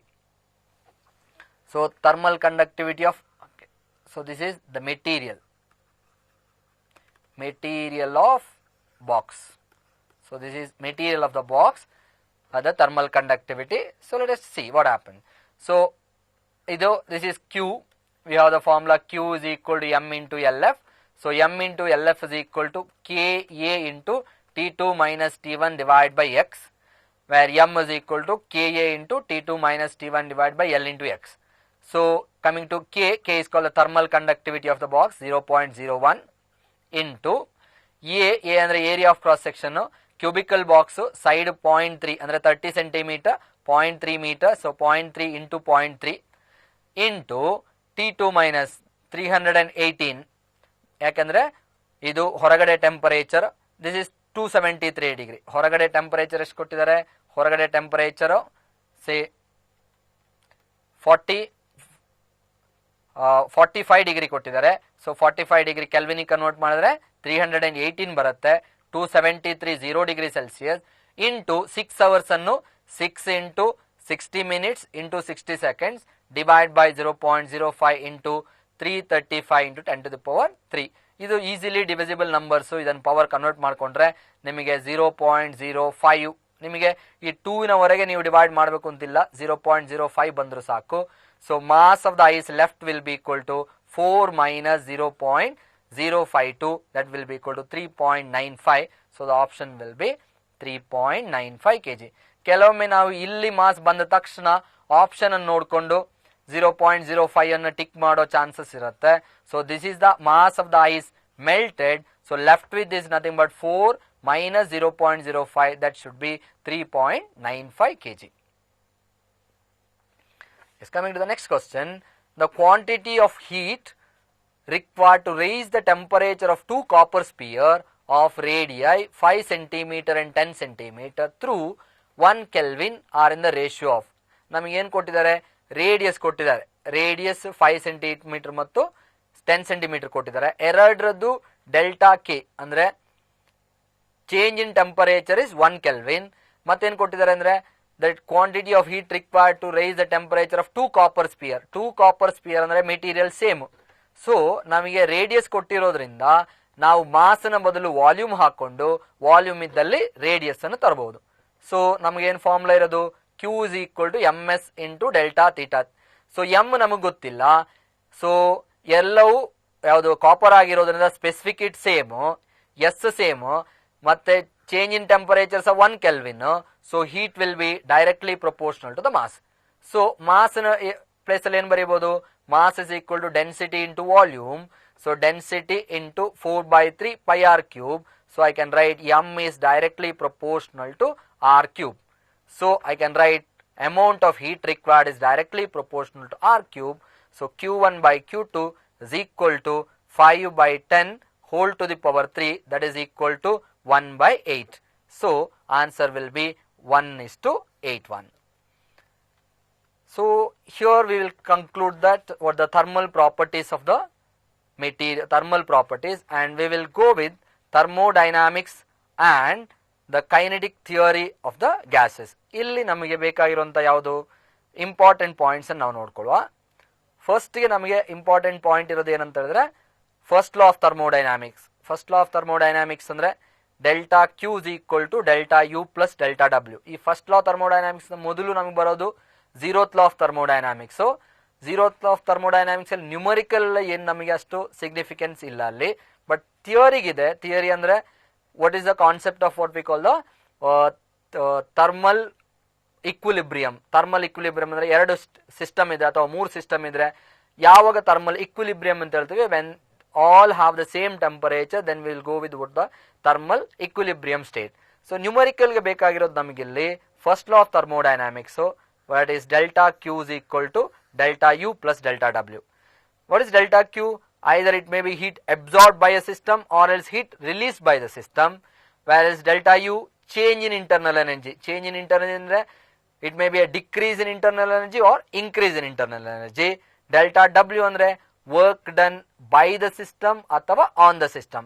ನಾವು ಎಲ್ಲೆಲ್ಲಿ ಬರುತ್ತೋ ಅಲ್ಲಲ್ಲಿ ಅದಕ್ಕೆ ಬೇಕಾಗಿರುವಂಥ ಸೈನ್ ಕನ್ವೆನ್ಷನ್ ಅನ್ನು ತಗೊಳ್ಬೇಕು.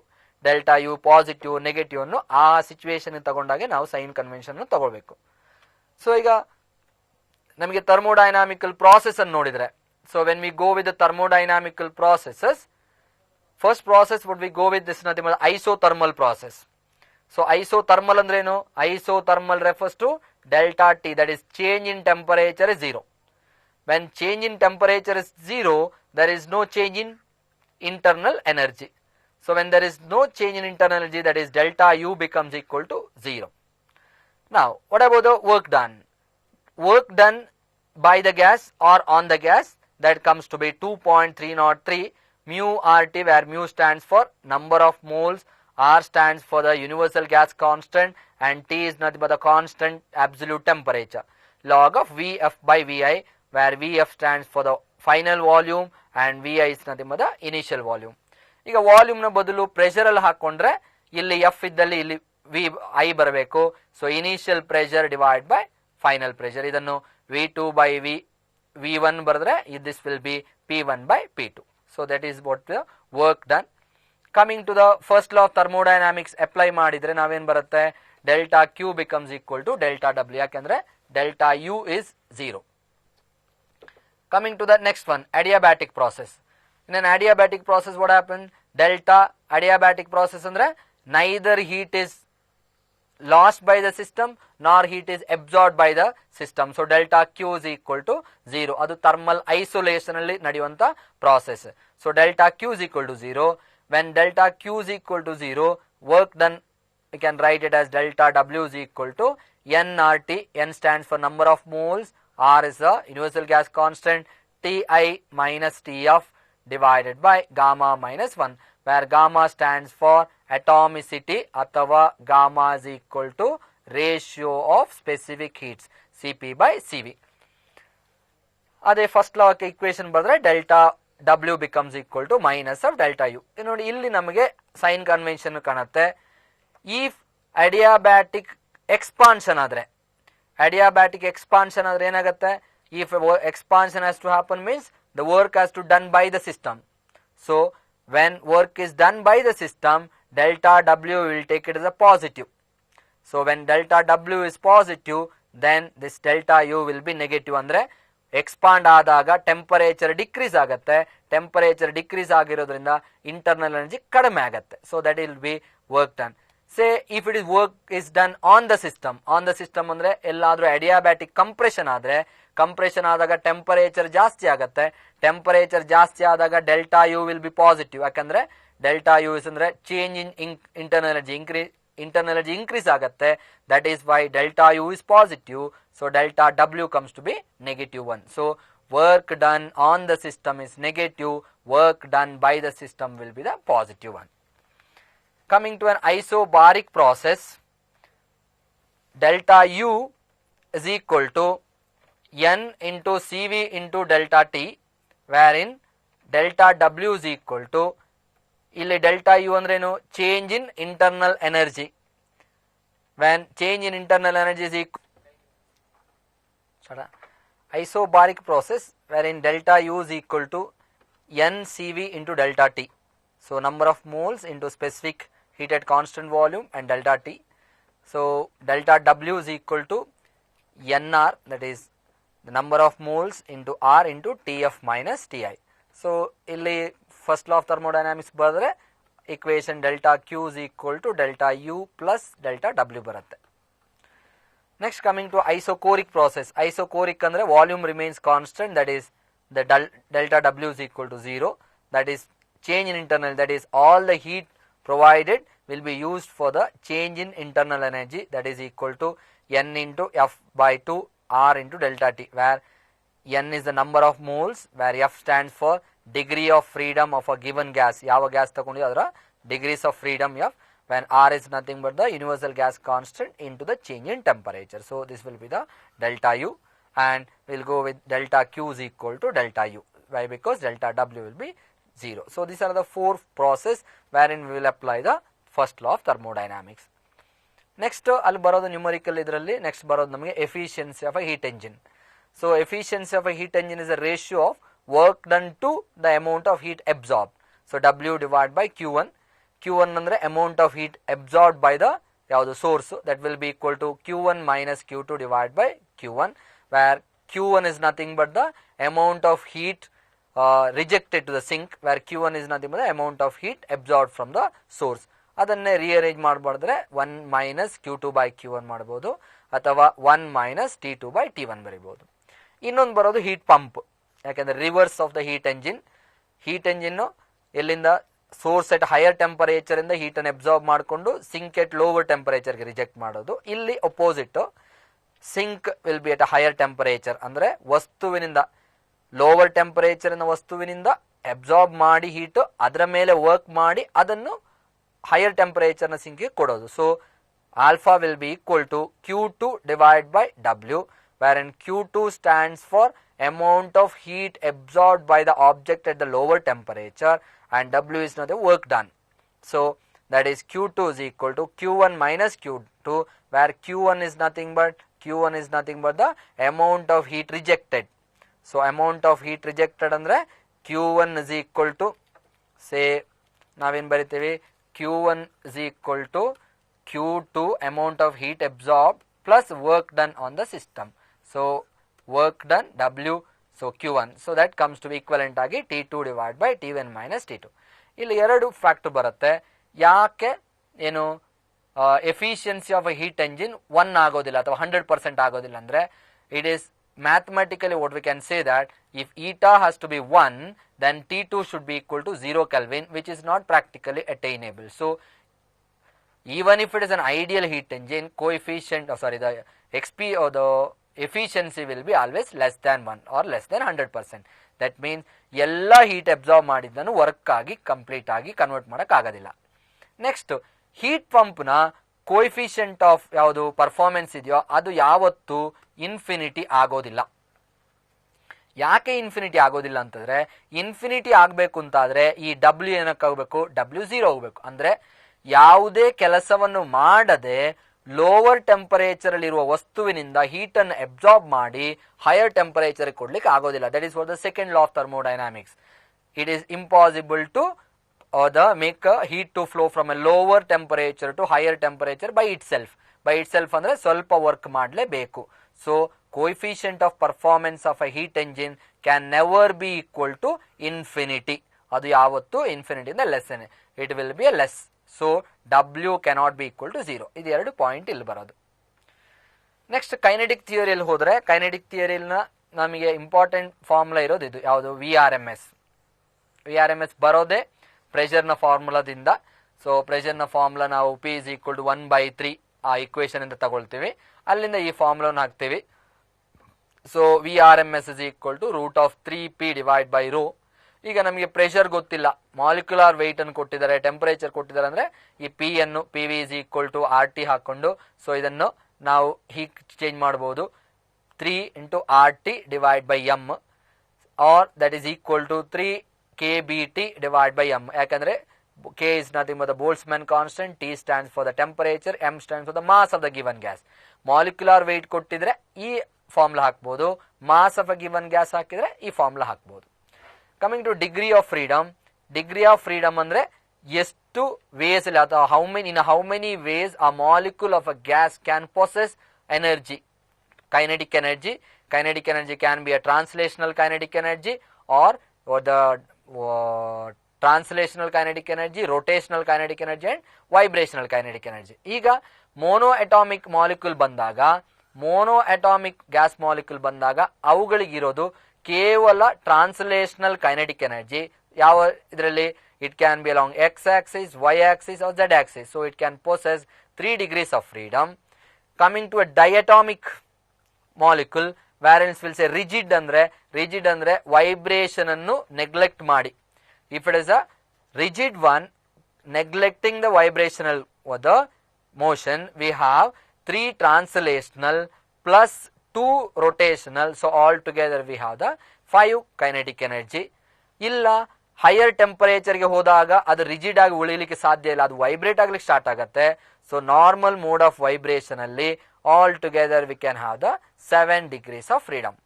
ಸೊ ಮೋನೋ ಅಟಾಮಿಕ್ 3, ಡೈಅಟಾಮಿಕ್ ಗೆ 2 ಕಂಡೀಷನ್ ನೆನ್ಪಿಟ್ಕೊಳ್ಬೇಕು. ಎಲ್ಲಾದ್ರೆ ರಿಜಿಡ್ ಮೋಟಾರ್ ಆಸಿಲೇಟರಿ ಟೈಪ್ ಅನ್ನಾದ್ರೆ you will have the 5. If it is a vibrational motion added then will go with the 7 1. Then ಈಗ ಈ ಎಲ್ಲ ಡಿಗ್ರೀಸ್ ಆಫ್ ಫ್ರೀಡಮ್ ಅಲ್ಲಿ ಆವರೇಜ್ ಕೈನೆಟಿಕ್ ಎನರ್ಜಿ ಎಷ್ಟಿರುತ್ತೆ, average kinetic energy ಎಷ್ಟಿರುತ್ತೆ ಅಂತ ಕೊಡೋದು what we call the law of equipartition of energy, that is half kb into T, Boltzmann's constant kb into the absolute temperature. ಇದು ನಾವು temperature ಅನ್ನು define ಮಾಡುವಾಗ ಹೇಳ್ತೀವಿ temperature is A measure of average kinetic energy, ಅದು ಹೇಳೋದು ಈ ಫಾರ್ಮುಲಾದಿಂದ.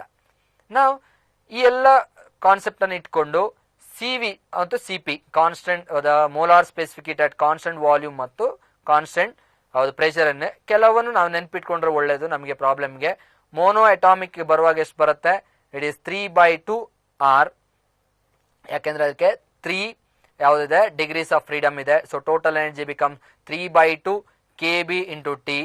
kb ಅನ್ನು ನಾವು ಯಾವುದಕ್ಕೆ ಬಂದ್ರೆ ಅವಗಡ್ರೋ ನಂಬರ್ಗೆ ತಗೊಂಡ್ಬಂದ್ರೆ so kb is equal to ಅಥವಾ ಏನ್ ಹೇಳ್ತೀವಿ kb is equal to R divide by NE ಬರುತ್ತೆ. ಆ ರಿಲೇಷನ್ ಇಂದ ನಾವು ಇದು ಸಿಗುತ್ತೆ ನಮಗೆ CV is equal to du by dt ಹಾಕ್ತೇವೆ. So will get the 3/2 R. CP is equal to will get 3/2 plus 1 into R. And coming to the diatomic rigid ಗೆ 5/2 R and CP is equal to 5/2 plus R. And diatomic vibrational Godrej CV is equal to 7/2 R and CP is equal to 7/2 plus R. Next ಪಾಲಿಅಟಾಮಿಕ್ ಗೆ ಹೋದ್ರೆ ಪಾಲಿಅಟಾಮಿಕ್ ಗೆ ನಾವು vibrational degrees of freedom ಅನ್ನು ತಗೊಳ್ಳೇಬೇಕು. So CV is equal to 3 plus F into R, where F stands for number of vibrational degrees of freedom and CP is equal to 4 plus F into ಯಾವುದು R. So if you go with the gamma, that is atomicity, CP by CV will be 4 plus F R divided by 3 plus F. So all together ಏನು ಕೊಡುತ್ತೆ? gamma is equal to CP by CV. ಇದು ನಮಗೆ ಅಟಾಮಿಸಿಟಿ ಕೊಡುತ್ತೆ. So ಈಗ ನಾವು mono atomic ತಗೊಂಡ್ರೆ CP by CV ಮಾಡಿದಾಗ ನಮಗೆ ಎಷ್ಟು ಬರುತ್ತೋ that mono atomic comes around 1.6 something.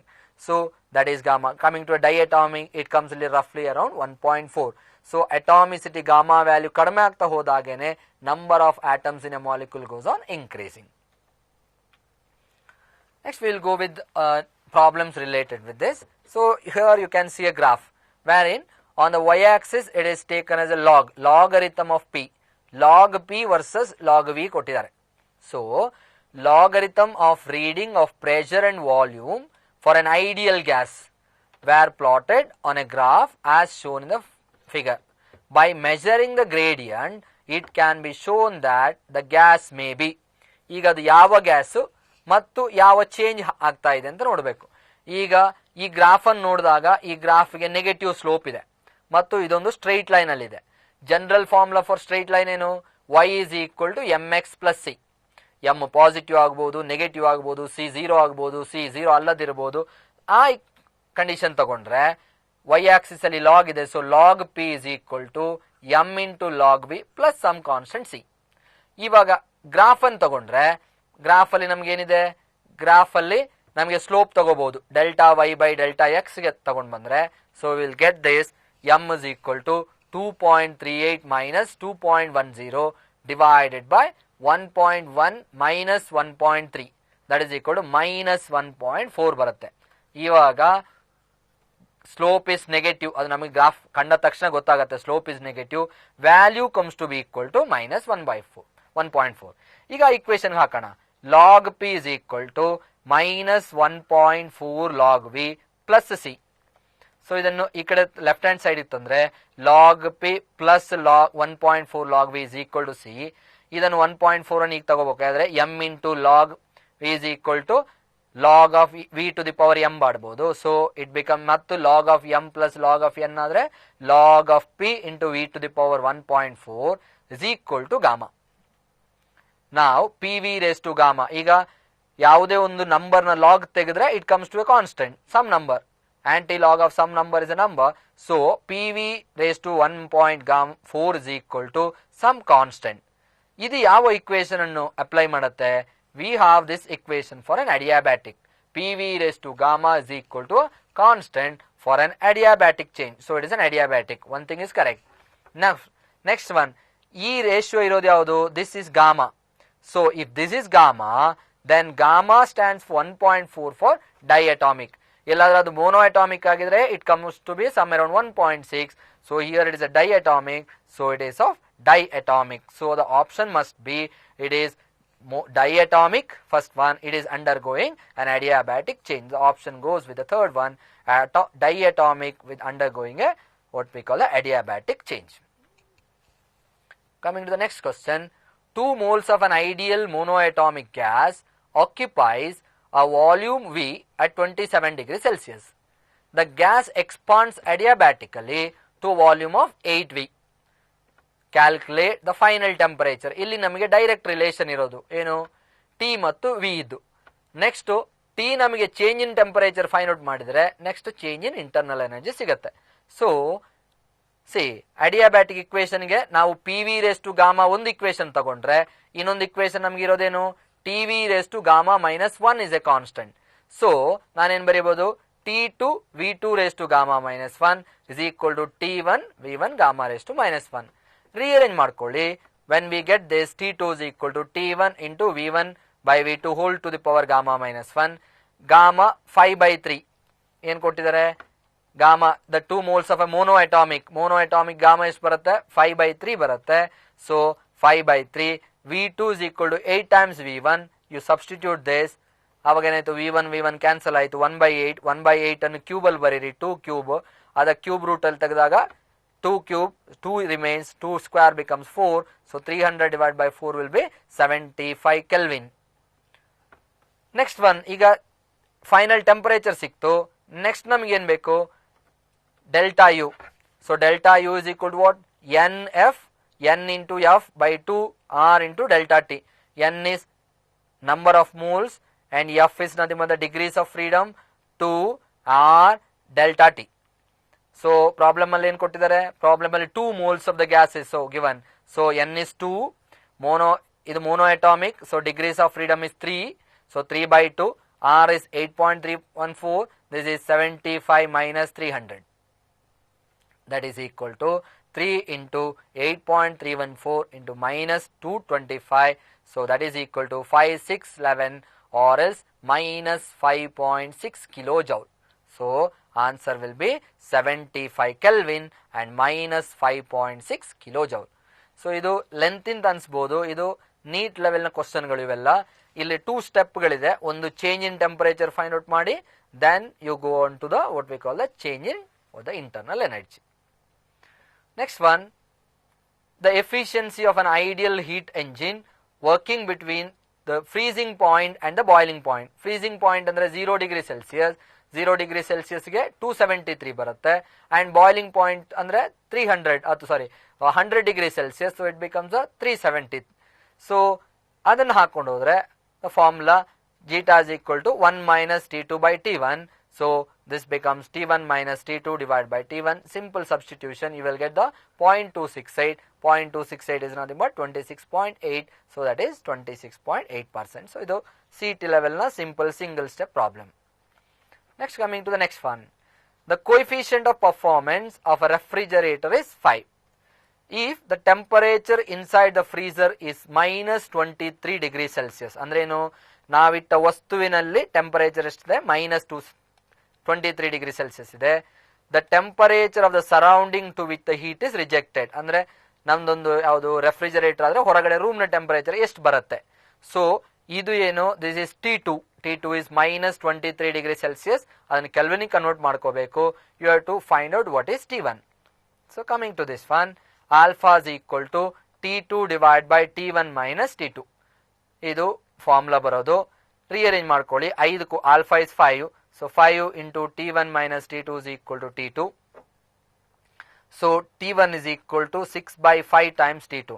ಯಾಕಂದ್ರೆ ಇಲ್ಲೇ ಸಬ್ಸ್ಟಿಟ್ಯೂಟ್ ಮಾಡಬೇಡಿ T2ಗೆ, ಸುಮ್ಮನೆ ನಂಬರ್ಸ್ ಲೆಂತಿ ಆಗುತ್ತೆ. ನಮಗೆ ಸಿಂಪ್ಲಿಫಿಕೇಶನ್ಗೆ ಇದು ಈಸಿ ಆಗುತ್ತೆ. T1 is equal to 6 by 5 times T2, that is 6 by 5 times this 273 minus 23. ಯಾಕಂದ್ರೆ ಕೆಲ್ವಿನಿ ಕನ್ವರ್ಟ್ ಮಾಡಬೇಕು. That is 273 plus T, that is 273 minus 23, it becomes 250, that is 300 Kelvin, that is equal to 27 degree Celsius. Now coming the next one, 2 vessels separately contain 2 ideal gases A and B at same temperature. ಅಂದ್ರೆ temperature same ಇದೆ, ideal gas. The pressure of the A being twice that of the B. So pressure of A is being twice that of the B. So PA is 2 times PB. Under such condition, the density of A is found to be 1.5 times the density of B. Andre rho A is equal to 1.5 times rho B. Then the ratio of molecular weight of A and B. So ಈಗ ನಾವು ಪ್ರೆಷರ್ನ ಫಾರ್ಮುಲಾದಲ್ಲಿ we have the formula for an ideal gas PV is equal to nRT. So ನಮಗೆ V ಬೇಡ, density ಕೊಟ್ಟಿದ್ದಾರೆ. So we will write in terms of P into mass by density is equal to N into RT, where M is equal to rho nRT divided by P. So MA by MB is equal to rho A divided by rho B into TA divided by TB and PB divided by PA. ನೋಡಿ n ಯಾಕೆ same ಹೋಯ್ತು? Two vessels contain this A and B at the same temperature, the pressure of A being that. Under such condition ನಾವೀಗ ಎಷ್ಟು relation ಬರುತ್ತೆ? So TA by TB PB divided by PA. So we'll write it as rho A by rho B is 1.5, TA by TB at the same temperature and PB by PA is equal to 1 by 2. So that will be 3 by 4. So we'll go with 3 by 4. Answer will be the third one. Next question. A gas for which gamma is equal to 1.5 is suddenly compressed to 1/4 of its initial volume. Andre V2 is equal to 1 by 4 times the V1. Then the ratio of the final to the initial temperature. ನಾವೀಗ suddenly compressed ಇದ್ದಾದ್ರೆ, sudden compress ಆಗೋದಂದ್ರೆ ಆ process is an ಅಡಿಯಾಬ್ಯಾಟಿಕ್ process. Specifically ಅಡಿಯಾಬ್ಯಾಟಿಕ್ ಹೇಳಿಲ್ಲ ಅಲ್ಲಿ, but sudden process are all ಅಡಿಯಾಬ್ಯಾಟಿಕ್ one, slow process are all only the isothermal process. So we'll go with the solution. We have the gamma is equal to 1.5. So we have the relation is PV raised to gamma is a constant. So P1 V1 gamma is equal to P2 V2 gamma. So rearranging, we will get P2 by P1 is equal to V1 by V2 whole raised to gamma. So V1 substitute ಮಾಡಿ, so 4 ಮೇಲೆ ಹೋಗುತ್ತೆ, 4 to the power 3 by 2, 4 ಅನ್ನು simplify ಮಾಡಿ ಏನು ಬರೀಬಹುದು? 2 to the power 2 ಬರೀಬಹುದು. So it becomes 3 by 2, then it goes to the 8 one. So answer will be 8:1.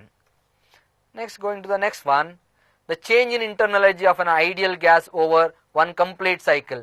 Complete cycle alli ಏನಾಗತ್ತಂದ್ರೆ the system goes to its initial state. So when it goes to the initial state, delta T is equal to 0. When delta T is equal to 0 ಏನಾಗುತ್ತೆ? Delta U is equal to 0. So the change in internal energy will be the 0 one. That is why delta T goes to 0, delta U will be 0. That is why option will be the third one.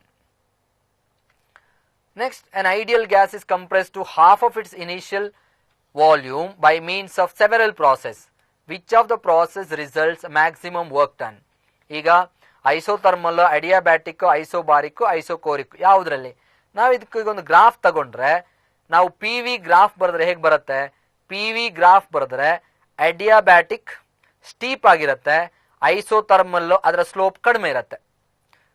Next one, then will go with the isobaric one, then will go with the work done is equal to P into d V, area under the PV graph, work done in isochoric is 0. That is why work done in an isothermal is greater than work done in an adiabatic and greater than the work done in an isochoric. So always work done in an isothermal is greater than work done in the adiabatic processes.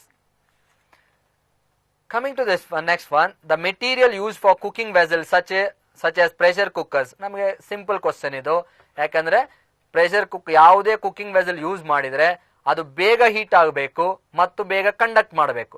So ಬೇಗ heat ಆಗಬೇಕಾದ್ರೆ it should have a low specific heat. If it has to conduct means it should have a high conductivity. So low specific heat and high conductivity. Next one, a body cools from 60 degrees Celsius to 50 degrees Celsius in the first 10 minutes when it kept in air at 30 degrees Celsius. In next 10 minutes what will be its temperature? Directly ನಾವು ಯಾವುದಕ್ಕೆ law of Newton's law of cooling ಇದಕ್ಕೆ ಹಾಕಿದ್ರೆ ಆಯಿತು. So 60 minus 50 divide by 10 minutes is equal to k into 60 plus 50 minus 30. ಈಗ solve ಮಾಡಿದ್ರೆ ನಮಗೆ k is equal to 1 by 25 ಬರುತ್ತೆ. ನಾವು ಹಾಗೆ ಇಟ್ಕೊಳ್ಳೋಣ. ನೆಕ್ಸ್ಟ್ ಇದಕ್ಕೆ ಹಾಕಿದಾಗ 50 ಇಂದ ನೆಕ್ಸ್ಟ್ಗೆ ಟೆಂಪರೇಚರ್ T 10 minutes ಅಲ್ಲಿ 1 by 25 will be k. So you solve this, you will get the answer as say 43.3 degrees Celsius. Coming to the next one, a black body is at a temperature of 5760 Kelvin. The energy of radiation emitted by the body at the wavelength 250 nanometer is U1, at 500 nanometer is U2, and that of 1000 nanometer is U3. Then which of the following is correct? ಈಗ ನಮಗೆ ಏನು ಬೇಕಾಗಿರೋದಂದ್ರೆ energy ಜಾಸ್ತಿ ಎಲ್ಲಿ emit ಆಗುತ್ತೋ that the wavelength we have the relation with the Wien's displacement law lambda maximum corresponding to maximum energy into T is equal to constant. ನಾವೀಗ maximum ಎನರ್ಜಿಯ wavelength ಎಷ್ಟು ಅಂತ ಕ್ಯಾಲ್ಕುಲೇಟ್ ಮಾಡಿದ್ರೆ ನಮ್ಗೆ ಎಷ್ಟು ಬರುತ್ತೆ ಅಂದ್ರೆ 500 ನ್ಯಾನೋಮೀಟರ್ ಬರುತ್ತೆ. ಸೊ ಫಸ್ಟ್ ಇದ್ದು ಅಲ್ಲ ಲಾಸ್ಟ್ ಇದ್ದು ಅಲ್ಲ, ಮ್ಯಾಕ್ಸಿಮಮ್ ಎನರ್ಜಿ ಬರೋದು ಯಾವುದಕ್ಕೆ ಅಂದ್ರೆ ಸೆಕೆಂಡ್ ಕೇಸ್ಗೆ. So U2 will be greater than U1. So the maximum energy is U2 greater than U1. Next one, the power radiated by a black body is P and it radiates maximum energy at a wavelength of lambda naught. If the temperature of the black body is now changed so that its radiation maximum energy is 3/4 lambda naught. ಈಗ lambda ಇದ್ದಿದ್ದು 3/4 lambda naught ಗೆ ಹೋಗುತ್ತೆ. The power radiated by it becomes NP. Now the value of N. ಈಗ ನಮಗೆ power ರೇಡಿಯೇಟಿಗೆ ಏನಿದೆ, ನಮಗೆ formula lambda maximum M into T is equal to lambda M into T2 ಇದೆ. ನಾವು T2ಗೆ ಫಾರ್ಮುಲಾ ತೆಗೆದ್ರೆ it will be 4/3 times T1. ಈಗ 4/3 ಟೈಮ್ಸ್ ಆದಾಗ ಪವರ್ ಎಷ್ಟು ಚೇಂಜ್ ಆಗುತ್ತೆ? Power is directly proportional to 4th power of the temperature.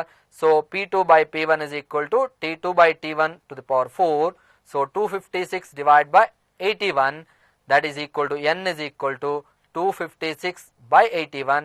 So the answer will be 256 divided by 80. ವಿದ್ಯಾರ್ಥಿಗಳೇ, ನೀವು ಈ ಕ್ಲಾಸನ್ನು ಕೇಳಿದಿರಿ ಮತ್ತು ಇದರ ಉಪಯೋಗವನ್ನು ಪಡ್ಕೊಳ್ತೀರಿ ಅಂತೇಳಿ ಭಾವಿಸ್ತಾ ಇದ್ದೇನೆ. ಈ ಅವಕಾಶಕ್ಕಾಗಿ ಎಲ್ರಿಗೂ, ಇಲಾಖೆಗೂ, ವಿದ್ಯಾರ್ಥಿಗಳು ಎಲ್ರಿಗೂ ಹೊಂದಿಸ್ತಾ ನಾನು ಈ ಕಾರ್ಯಕ್ರಮವನ್ನು ಮುಗಿಸ್ತೇನೆ. ಧನ್ಯವಾದಗಳು. ಸಾಕಲ್ಲ? ಅದು ಬಂತ?